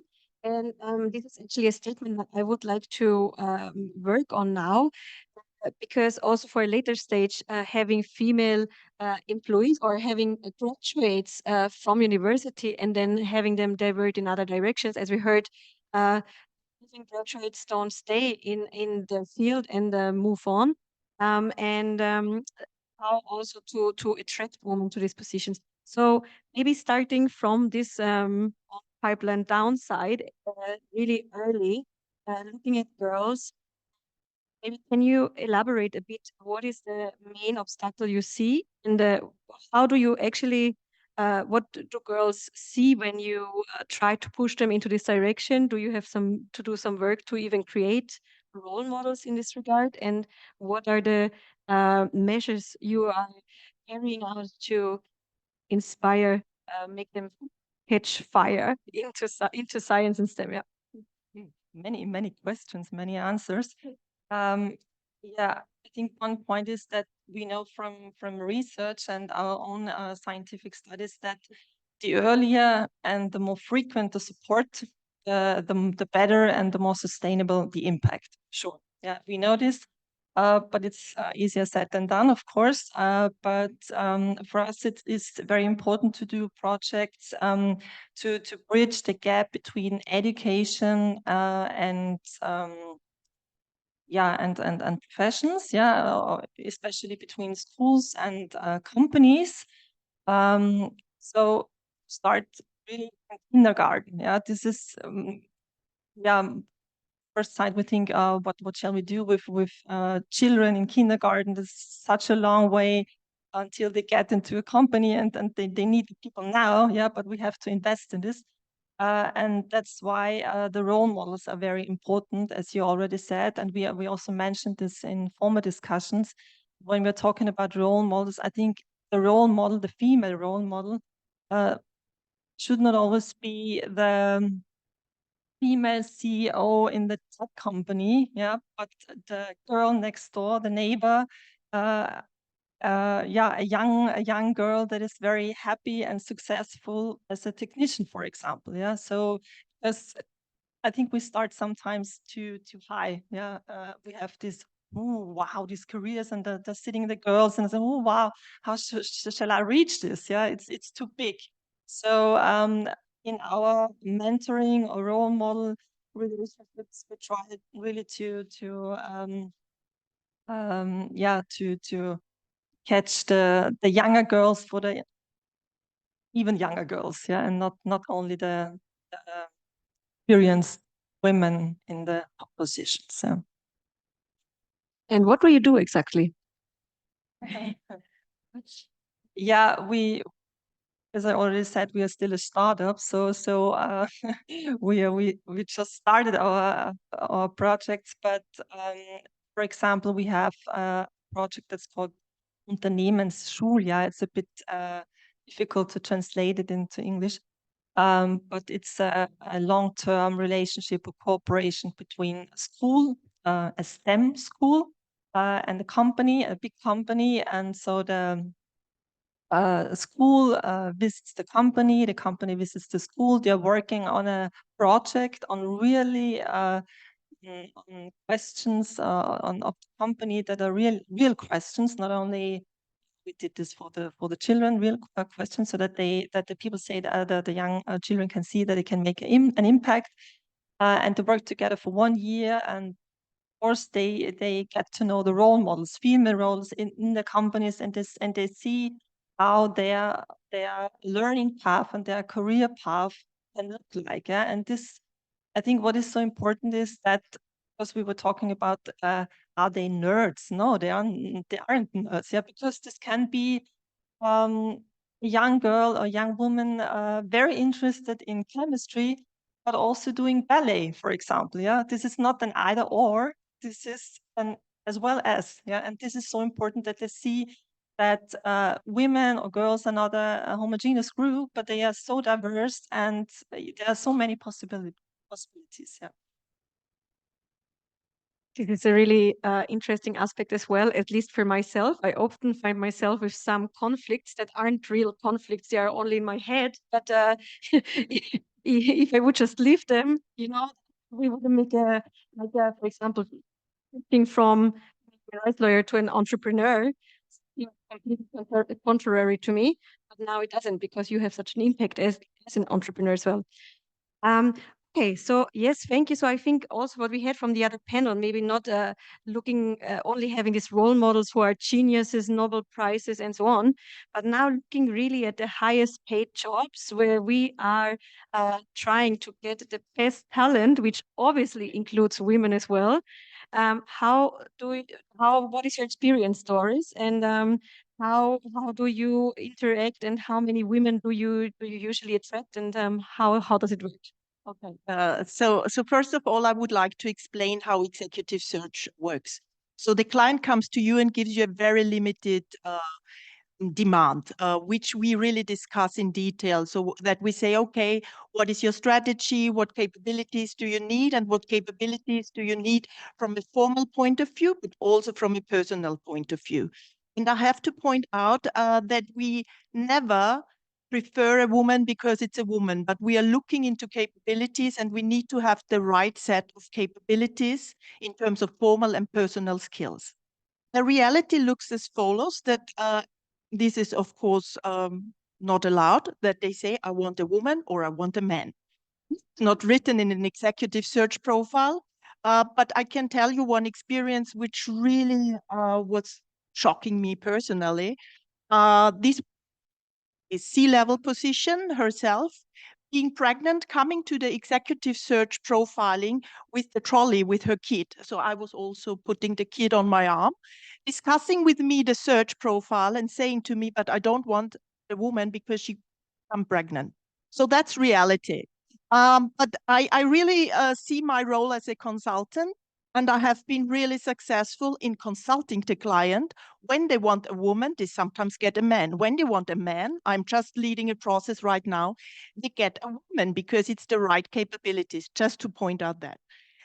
Then we are living in a world where, companies, organizations, also in science, of course, even more, we are demanded to present women because they have it in their targets. When we talk about clients who are giving us the assignments, these are actually top-level managers, mostly men. And so we have to also consider who is selecting from a company's organization's point of view the people. So they are raising us, okay, this is what we are looking for very specifically. And then we are going into the process, okay, we have to present women because they might have it in the bonus scheme. They have a certain percentage of women in their management team, they get a bonus. Yeah. So then, of course, we are working with direct search. Direct search means we really call into organizations. So perhaps we would call the three of you from the panel before, because we think, wow, fantastic women, we need them on board.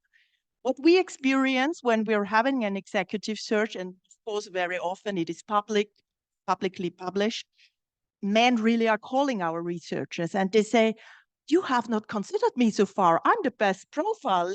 Let's have me in. And our research say, okay. And when they are calling in women, unfortunately, and I'm now mainly talking about Austrian society, we experience here a lot that women say, you really mean me? Why me? And so on. And that discussions where we always say, okay, that's the rumors what are around. I can really confirm them.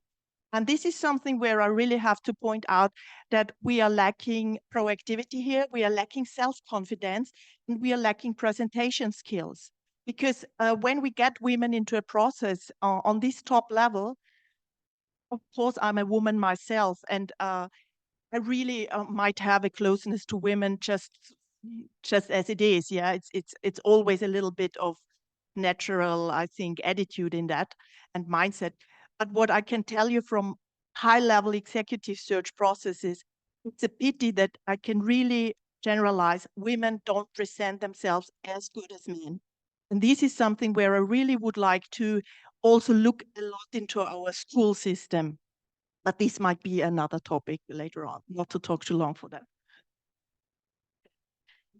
Yeah, but very interesting. So we're gonna get back to that. Yeah, definitely. Being in this, speaking about this topic, looking at companies, I have many, as being president of Women in AI, at events, companies address me and say, we would hire women if we had some that would apply, that we could choose if they were there, the experts, but they aren't. And actually, we discussed before going on the panel that women attract other women. And so I just wanted to ask you, how do you perceive this argument of companies saying we would hire, but we can't find them, and what companies can actually do to really build an environment for inclusivity and diversity? Sure. First, I think that's not an argument. I'm sorry, but I mean, we are half of the population of the world, so there are some women somewhere. I think they just don't look in the places maybe, and as we said, it starts very early. As a company, of course, if you're a startup, you won't be able to invest as if you're a big group, but at your own scale, you can always do something. So if you start with girls in like during their studies first, just please tell them they are good enough, because of the Pygmalion effect. Means if you tell them they are bad, they are going to be bad. If you tell them they are good, they are going to be good. So start with that. And then to recruit them. So there is a very amazing book about a study getting to diversity, what works and what doesn't. And they actually did a study on companies for 30 years, and they found out that people and in general minorities, but women, you have to have good referral and good mentoring programs. But we always talk about them. They have to be very formal, because if you're not doing it in a formal way, you would just, I'm a white woman. I would go to a white young girl to help her out. And then you will only have white women, and that's not what we want, right? So I have to ask people, like, what kind of skills do you need? And then you find the person who has the skills and you link them together. That's how they're going to stay. And also it works the other way around. You're going to have a white old man who's going to mentor, I don't know, a young black woman, and he's going to actually understand what she is going through and he had never had to go through. So I think that are the first steps. And then also, of course, the environment, because we all say, yeah, we know that harassment and stuff exists. It's actually 1/2 women who has been harassed during her career in science. So we always say, it's not happening here, like not in my institute, of course not. But that's not true. It happens everywhere. We have to be aware, we have to be allies, we have to listen to the others and provide an environment that doesn't shame people, but that says, hey, we're going to work together on that because we don't want it to happen again. Thank you very much. So this seems already like one initiative, something that can be done, this visibility also of things that are not acceptable, of things that happened for a certain extent, maybe having panels were to complain anonymously, which, by the way, is part of the whistleblowing directive that was passed. But I think Austria did not include gender topics in the text. If I'm not mistaken, please don't take me on this. And now really coming to the topic of the panel. So what can we do to really get women to study quantum physics, to aspire to become a CEO eventually, even though maybe this might be scaring young girls off? How can we also solve this dilemma of pushing women to get to their top, but at the same time not scaring somehow girls off from something they think they can't reach? And yeah, so what do you think are the most effective measures that should be taken in getting more girls and the women into STEM? Yeah, what I think is very important is, I think Sarah said this, that we should not, we don't have to change the women, but we have to change the system. And I would add this, we have to change our mindset, yeah, because this is the most, this is where it starts, yeah, because we all, and also I do have this, yeah, we all have these stereotypes in our heads because of our socialization, and this is reproduced again and again and again, yeah, and this is not something bad. I mean, we have to be aware of it, but it's not something bad in a narrow sense, because we need this, because it reduces complexity, yeah, because when we talk to each other, of course, I see if you are a woman or not, but we have to be aware of this and what we do with these stereotypes. Yeah, this is so important. And I didn't say this, but our primary target group, the girls, yeah, girls, young women aged between 3 and 19. And our secondary target group, of course, are the influencers of these girls, and the influencers are especially the parents and the teachers. Yeah, so this is very important, not only because when we talk about encouragement and support and so on, this sounds something like a deficit, but it's not a deficit. Yeah, it's this, yeah, this encouragement in another sense, and this is so important to involve the parents and the teachers.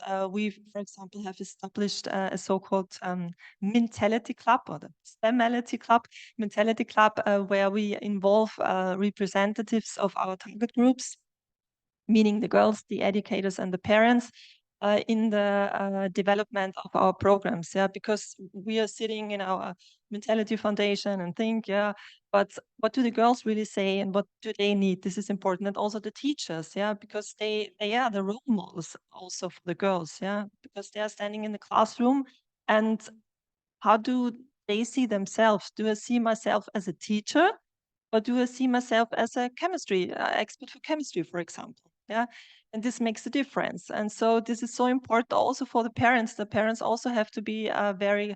They also have to have courage, because when your daughter decides to go on a technical school, this will not be easy for the parents. Yeah, of course, it's easier when she does something with languages, for example. Yeah, so you need all of them. So this is, for me, the most important thing, that we all have to change and always think about what do we have in our heads, and change our mindset about the stereotypes. And this is also why we are not doing these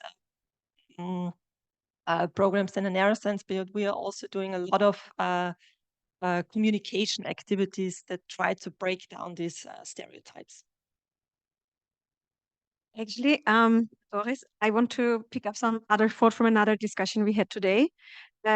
So we had this, the system should change, not we women. And this was also in this direction, that we shouldn't have to behave like men to be successful. And so this was very interesting what you said before.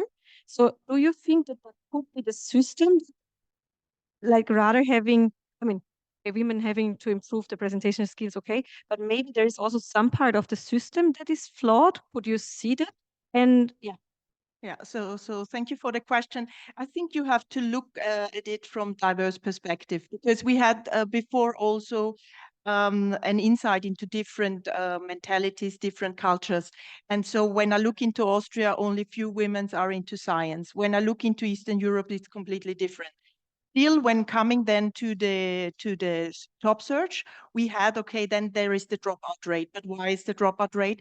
Because we have what you said, I'm sorry for that, but the same target group, I try to be polite, often Western men, white in the middle ages, yeah, and then the selection is starting from there.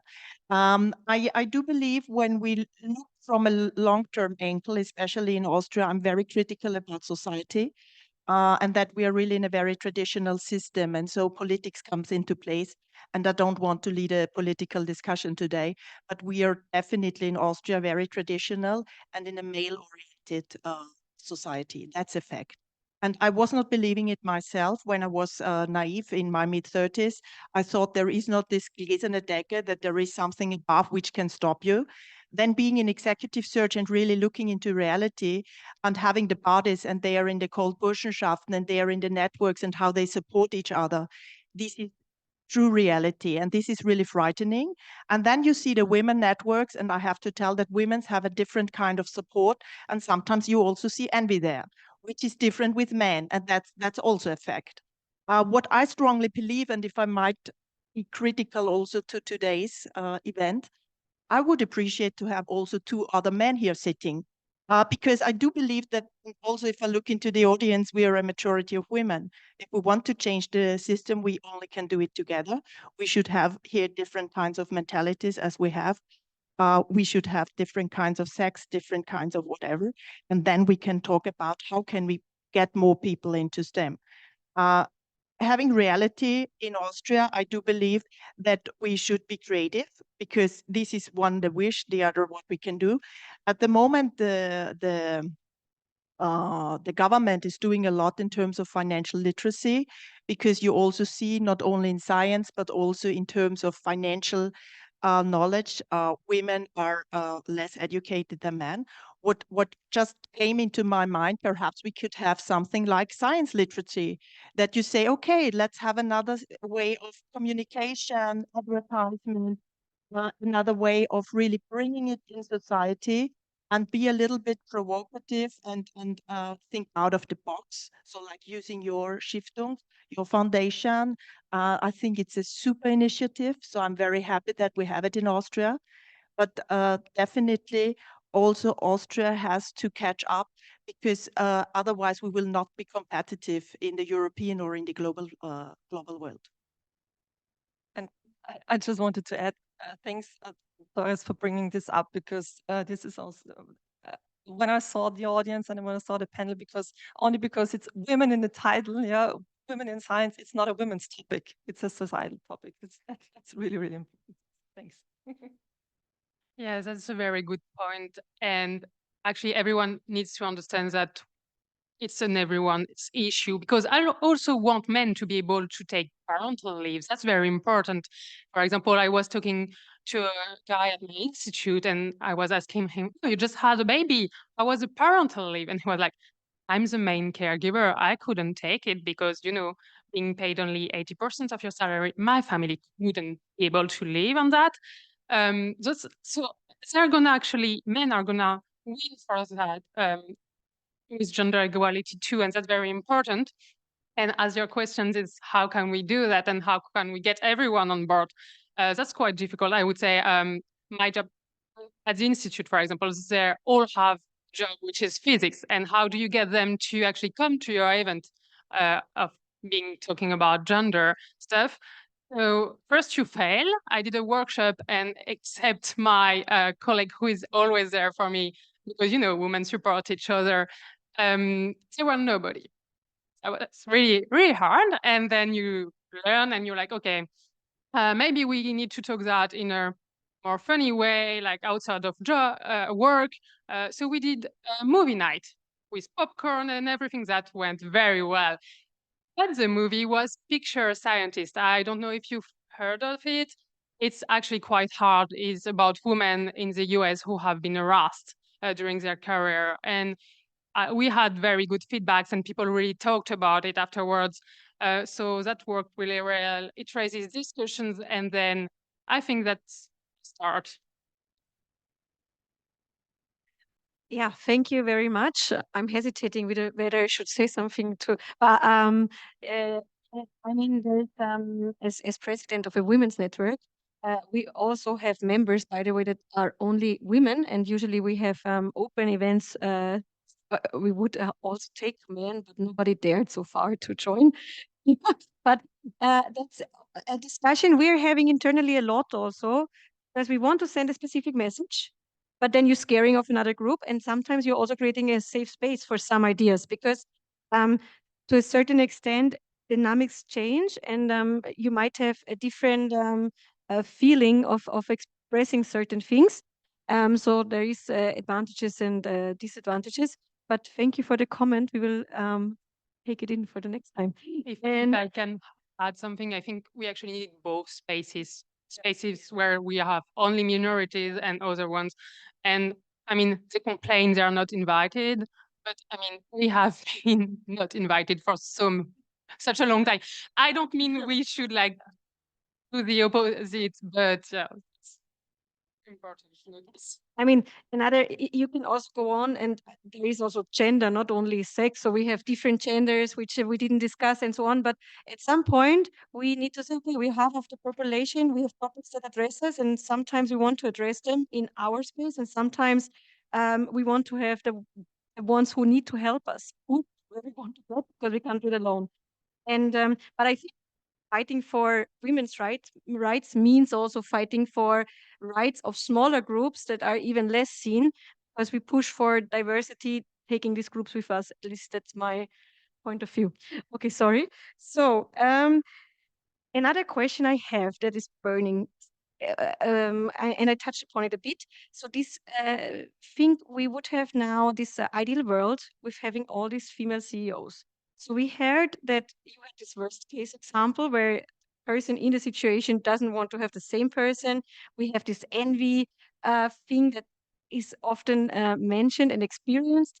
And then we also have this leaders who push for the positions that we need that to empower us. So what do you think? Like, how can would just the fact that we have more women in leadership completely change the situation, or would it not be enough? And how would we? What would you suggest actually? I think the solution for that is sorority, because of course, only putting women there doesn't work because not all women are feminists. And I would say also because we have been raised that way. When you see the picture of woman, the only woman in the room, I guess you all have seen those pictures. Women at the time and still today sometimes are taken like a token, and there's only one space, and you can't put two women there. Of course, it's getting better, but I think we really need to understand we can be all, and I mean, as we said, all minorities, and there's not only one space, and we need to raise the women around us. Because, for example, I heard so many times talking about women with high position, oh, she's bossy. Then when you talk about her colleague, he's a boss, he's a leader, and words actually matters, I think.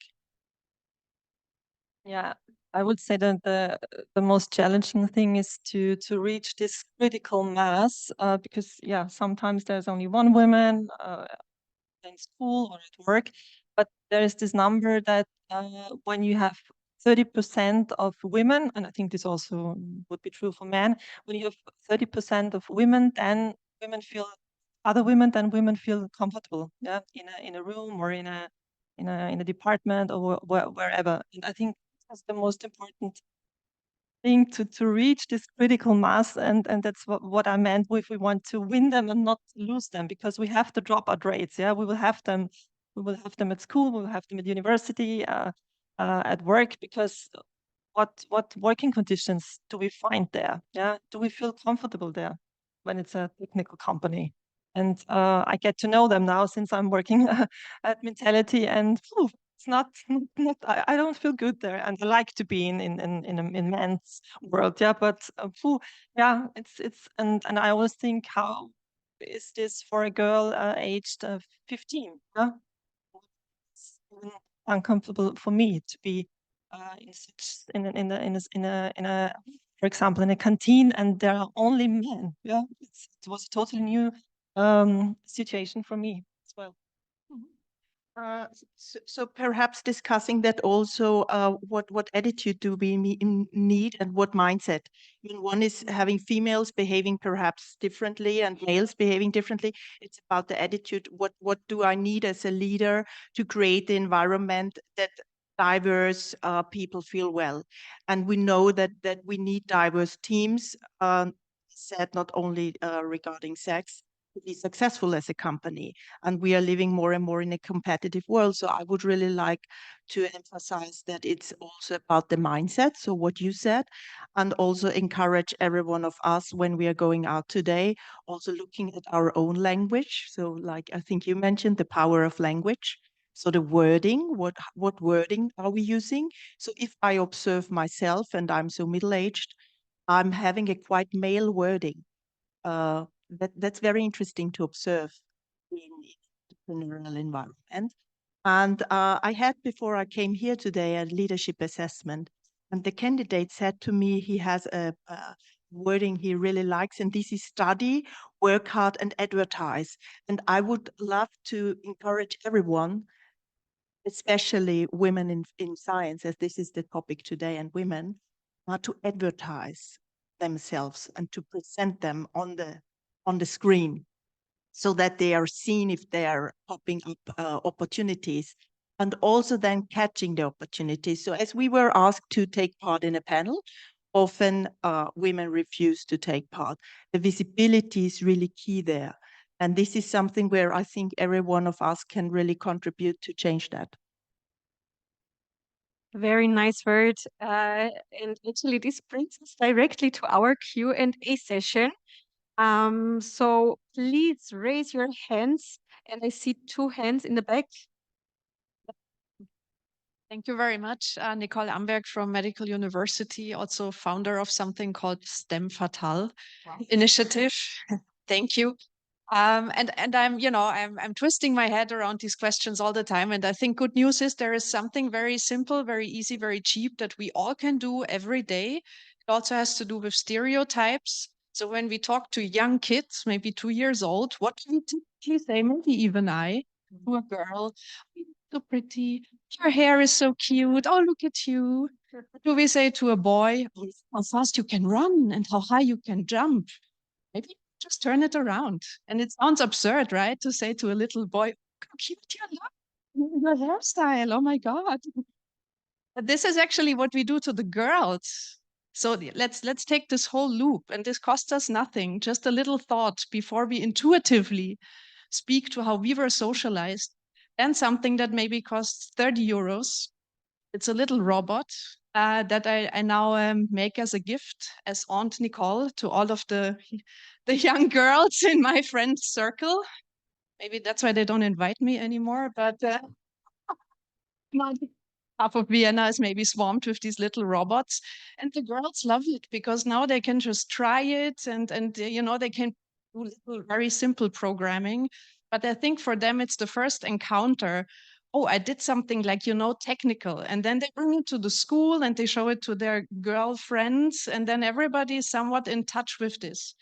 And I think also later, what women have never really learned is how to network in a sustainable manner. Because I think we women in our networks, we always it's like we go back in history and we start all over again because we have never really learned to make this true investment so that the next generation can just start where we have ended. They also always have to go back. And I think this is what men's networks are really doing in a great way, if we like it or not. And I mean, it's also something I'm trying to do with my own students. I'm really trying to push them forward. And I say, look, here's an amazing opportunity. You should really go for this. Even if we were both, let's say, suitable for the job, I always tell them, you go for it. I have my position here, but this sounds awesome. I get in touch with a few people and personal connections always also make the world go round. And I think this is where we just don't need to be like the only woman in the room, as you said. I think it's good if there is a second and a third Also, we're looking some men here today. I think it's amazing that we have like 100 women in this room, and I finish now. Thank you.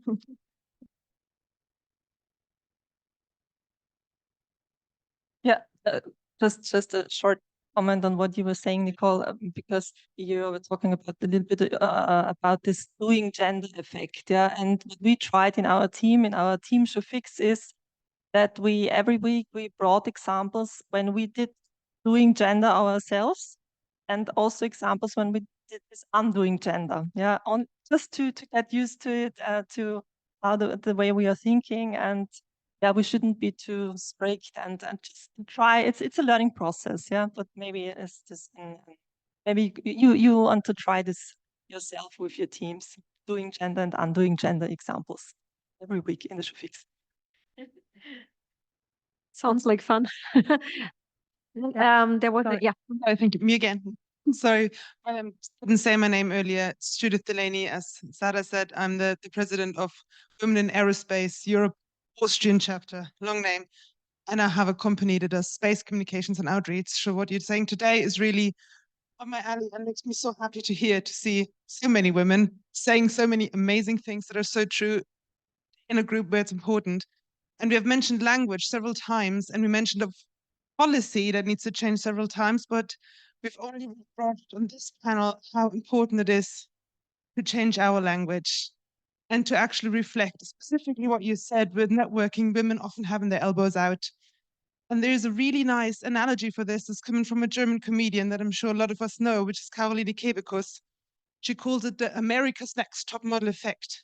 There can only be one. Only one can be the next top model. And this is unfortunately something we've been raised with. That when you look at a table full of men, then there can only be one. And you should be happy because also you're never there because you were good, because you were there at the right place at the right time. And how many of us, and this is actually really a question, have heard when they got a promotion, when they got that position, oh, that's really good. So you were really there at the right place at the right time. And moreover, how many times have we accidentally said that, oh, wow, so good that you got the job, but also you moved here just now. So you're at the right place at the right time. So I think one way to really change this is to admit that we are really doing a lot of things wrong ourselves, and to actually that we are part of the problem, because I'll be the first one to admit that I have been jealous of other women and tried to push them out the way because she could only be one. And she was there, but I wanted to be there. And obviously, it's always one place for the table for a woman, and we've made that place, and then there's no place for others. So I think one way to really change it is to challenge ourselves and be uncomfortably honest of how we as women actually feed into the current system, because we do. We really do, and we do with our language as well. And then actively change that and call ourselves out before we call others out.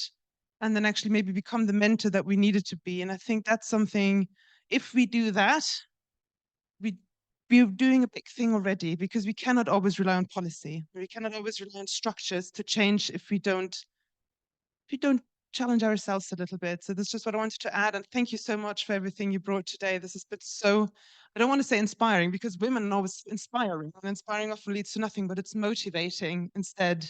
So thank you very much.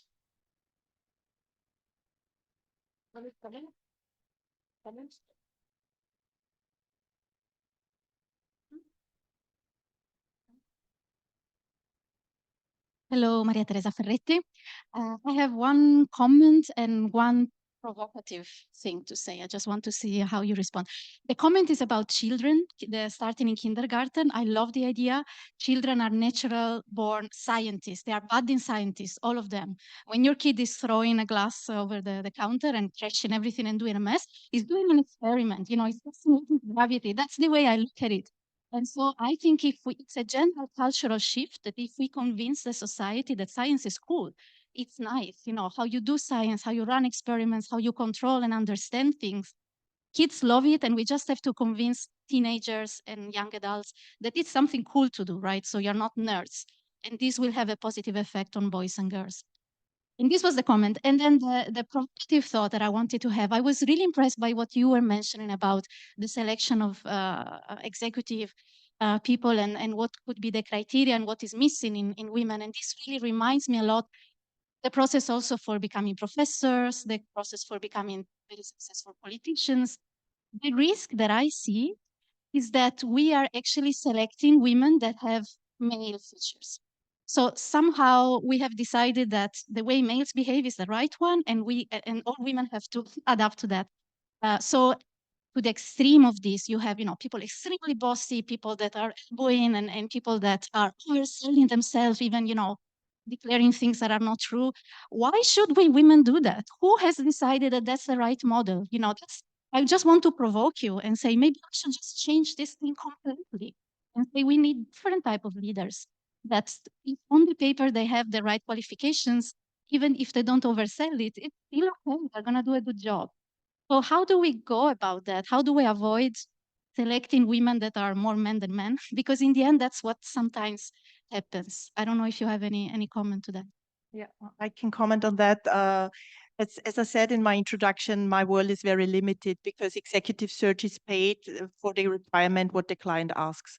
And the fact is that most clients who are, let's say, generalizing it, yes, very much, but are more male than female at the moment. And of course, leading discussions, our job is digging a lot into the profile with different stakeholders. But still, it's more males than females, generally speaking, depending on the field. So really very much generalizing now. But having said or having listened to what you say, I strongly believe when not only in executive search, but talking about recruitments in companies, you should be here open for different kinds of approaches. And definitely you will find recruitment companies who are really very autonomous and having a different approach. Executive search is limited. And I do strongly, I'm strongly convinced that it's also a generation effect, because at the moment we are having decision makers, and my decision makers are roughly 40 and above. They were educated at home or having role models at home, very traditional. Female were staying at home or having a part-time job, and the men brought money home. When I look into the generations now getting into C-level positions, very often male are staying in parental leave more and more, and the woman is in the job because she earns more. So there is a trend. It's also seen in science. And there is a small trend, but it's increasing. And also the self-confidence in these generations is differently. So I think over time it will get better. How can we boost it? I strongly believe that we should go and see into startups, recruitment companies having different approaches. But executive search is quite traditional here. Thank you. So we have one question from our online audience. Yes, so the question from Zoom is, speaking of wording, we talk about women in science. Do we ever talk about men in science? Maybe the panelists, also the previous, could comment on this fact and whether they think it's useful to continue talking about women in science, or whether we should switch to speak out what they actually are, in brackets, female scientists. So honestly speaking, I always believe in the competencies, and I would even say people. Yeah, but we have today the women topic. So if I would be straight in my personal opinion, I always would talk about people. But I understand the wording. Perhaps it's also my English, which is not specific enough. But definitely, I would raise it again as the power of language. So I understand the point. And also, as we, I think, said, it's important to talk about women. It's like quotas. People are like, no, we don't need quotas. It's just bad. I don't feel good about it. But when you really look into it, women have never been put in a position when they didn't have the skills.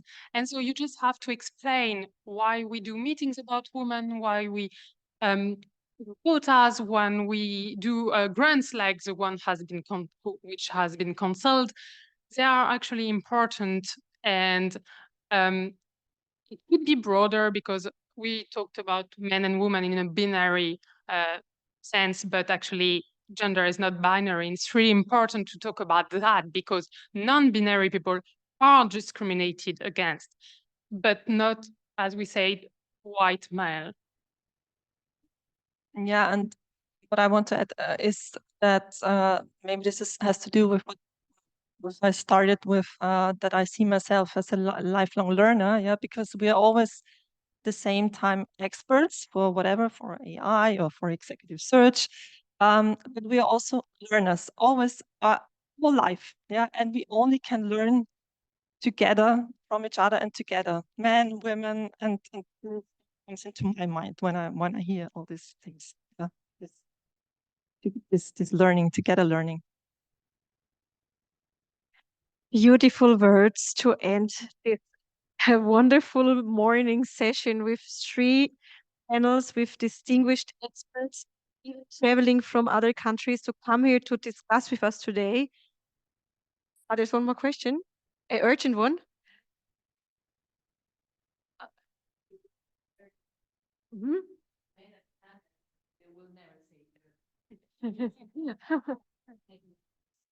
That's why we are so special. Bye. Okay, I think this we should discuss. We should continue this discussion during lunch.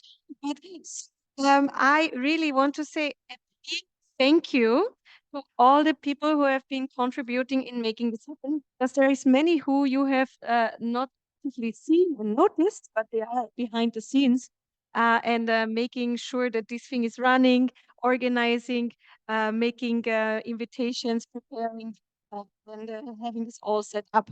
So big applause for for for all the organizers.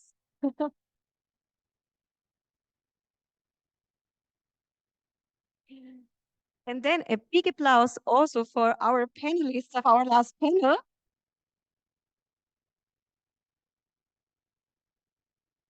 And with this, I would say let's work on our networking skills during lunch, which I think most of us here know perfectly well. So we can only, make a very improve this. So I can't speak anymore. Sorry. This being said, I wish you a very nice lunch. Thank you for coming. Hopefully, some of these organizations that were here today will make future connections and continue to work together in the future. And let's work for a world where we do not have to talk about this anymore, but we are all equal, and hopefully we will get there. Thank you. Thanks for the great moderation, Karina.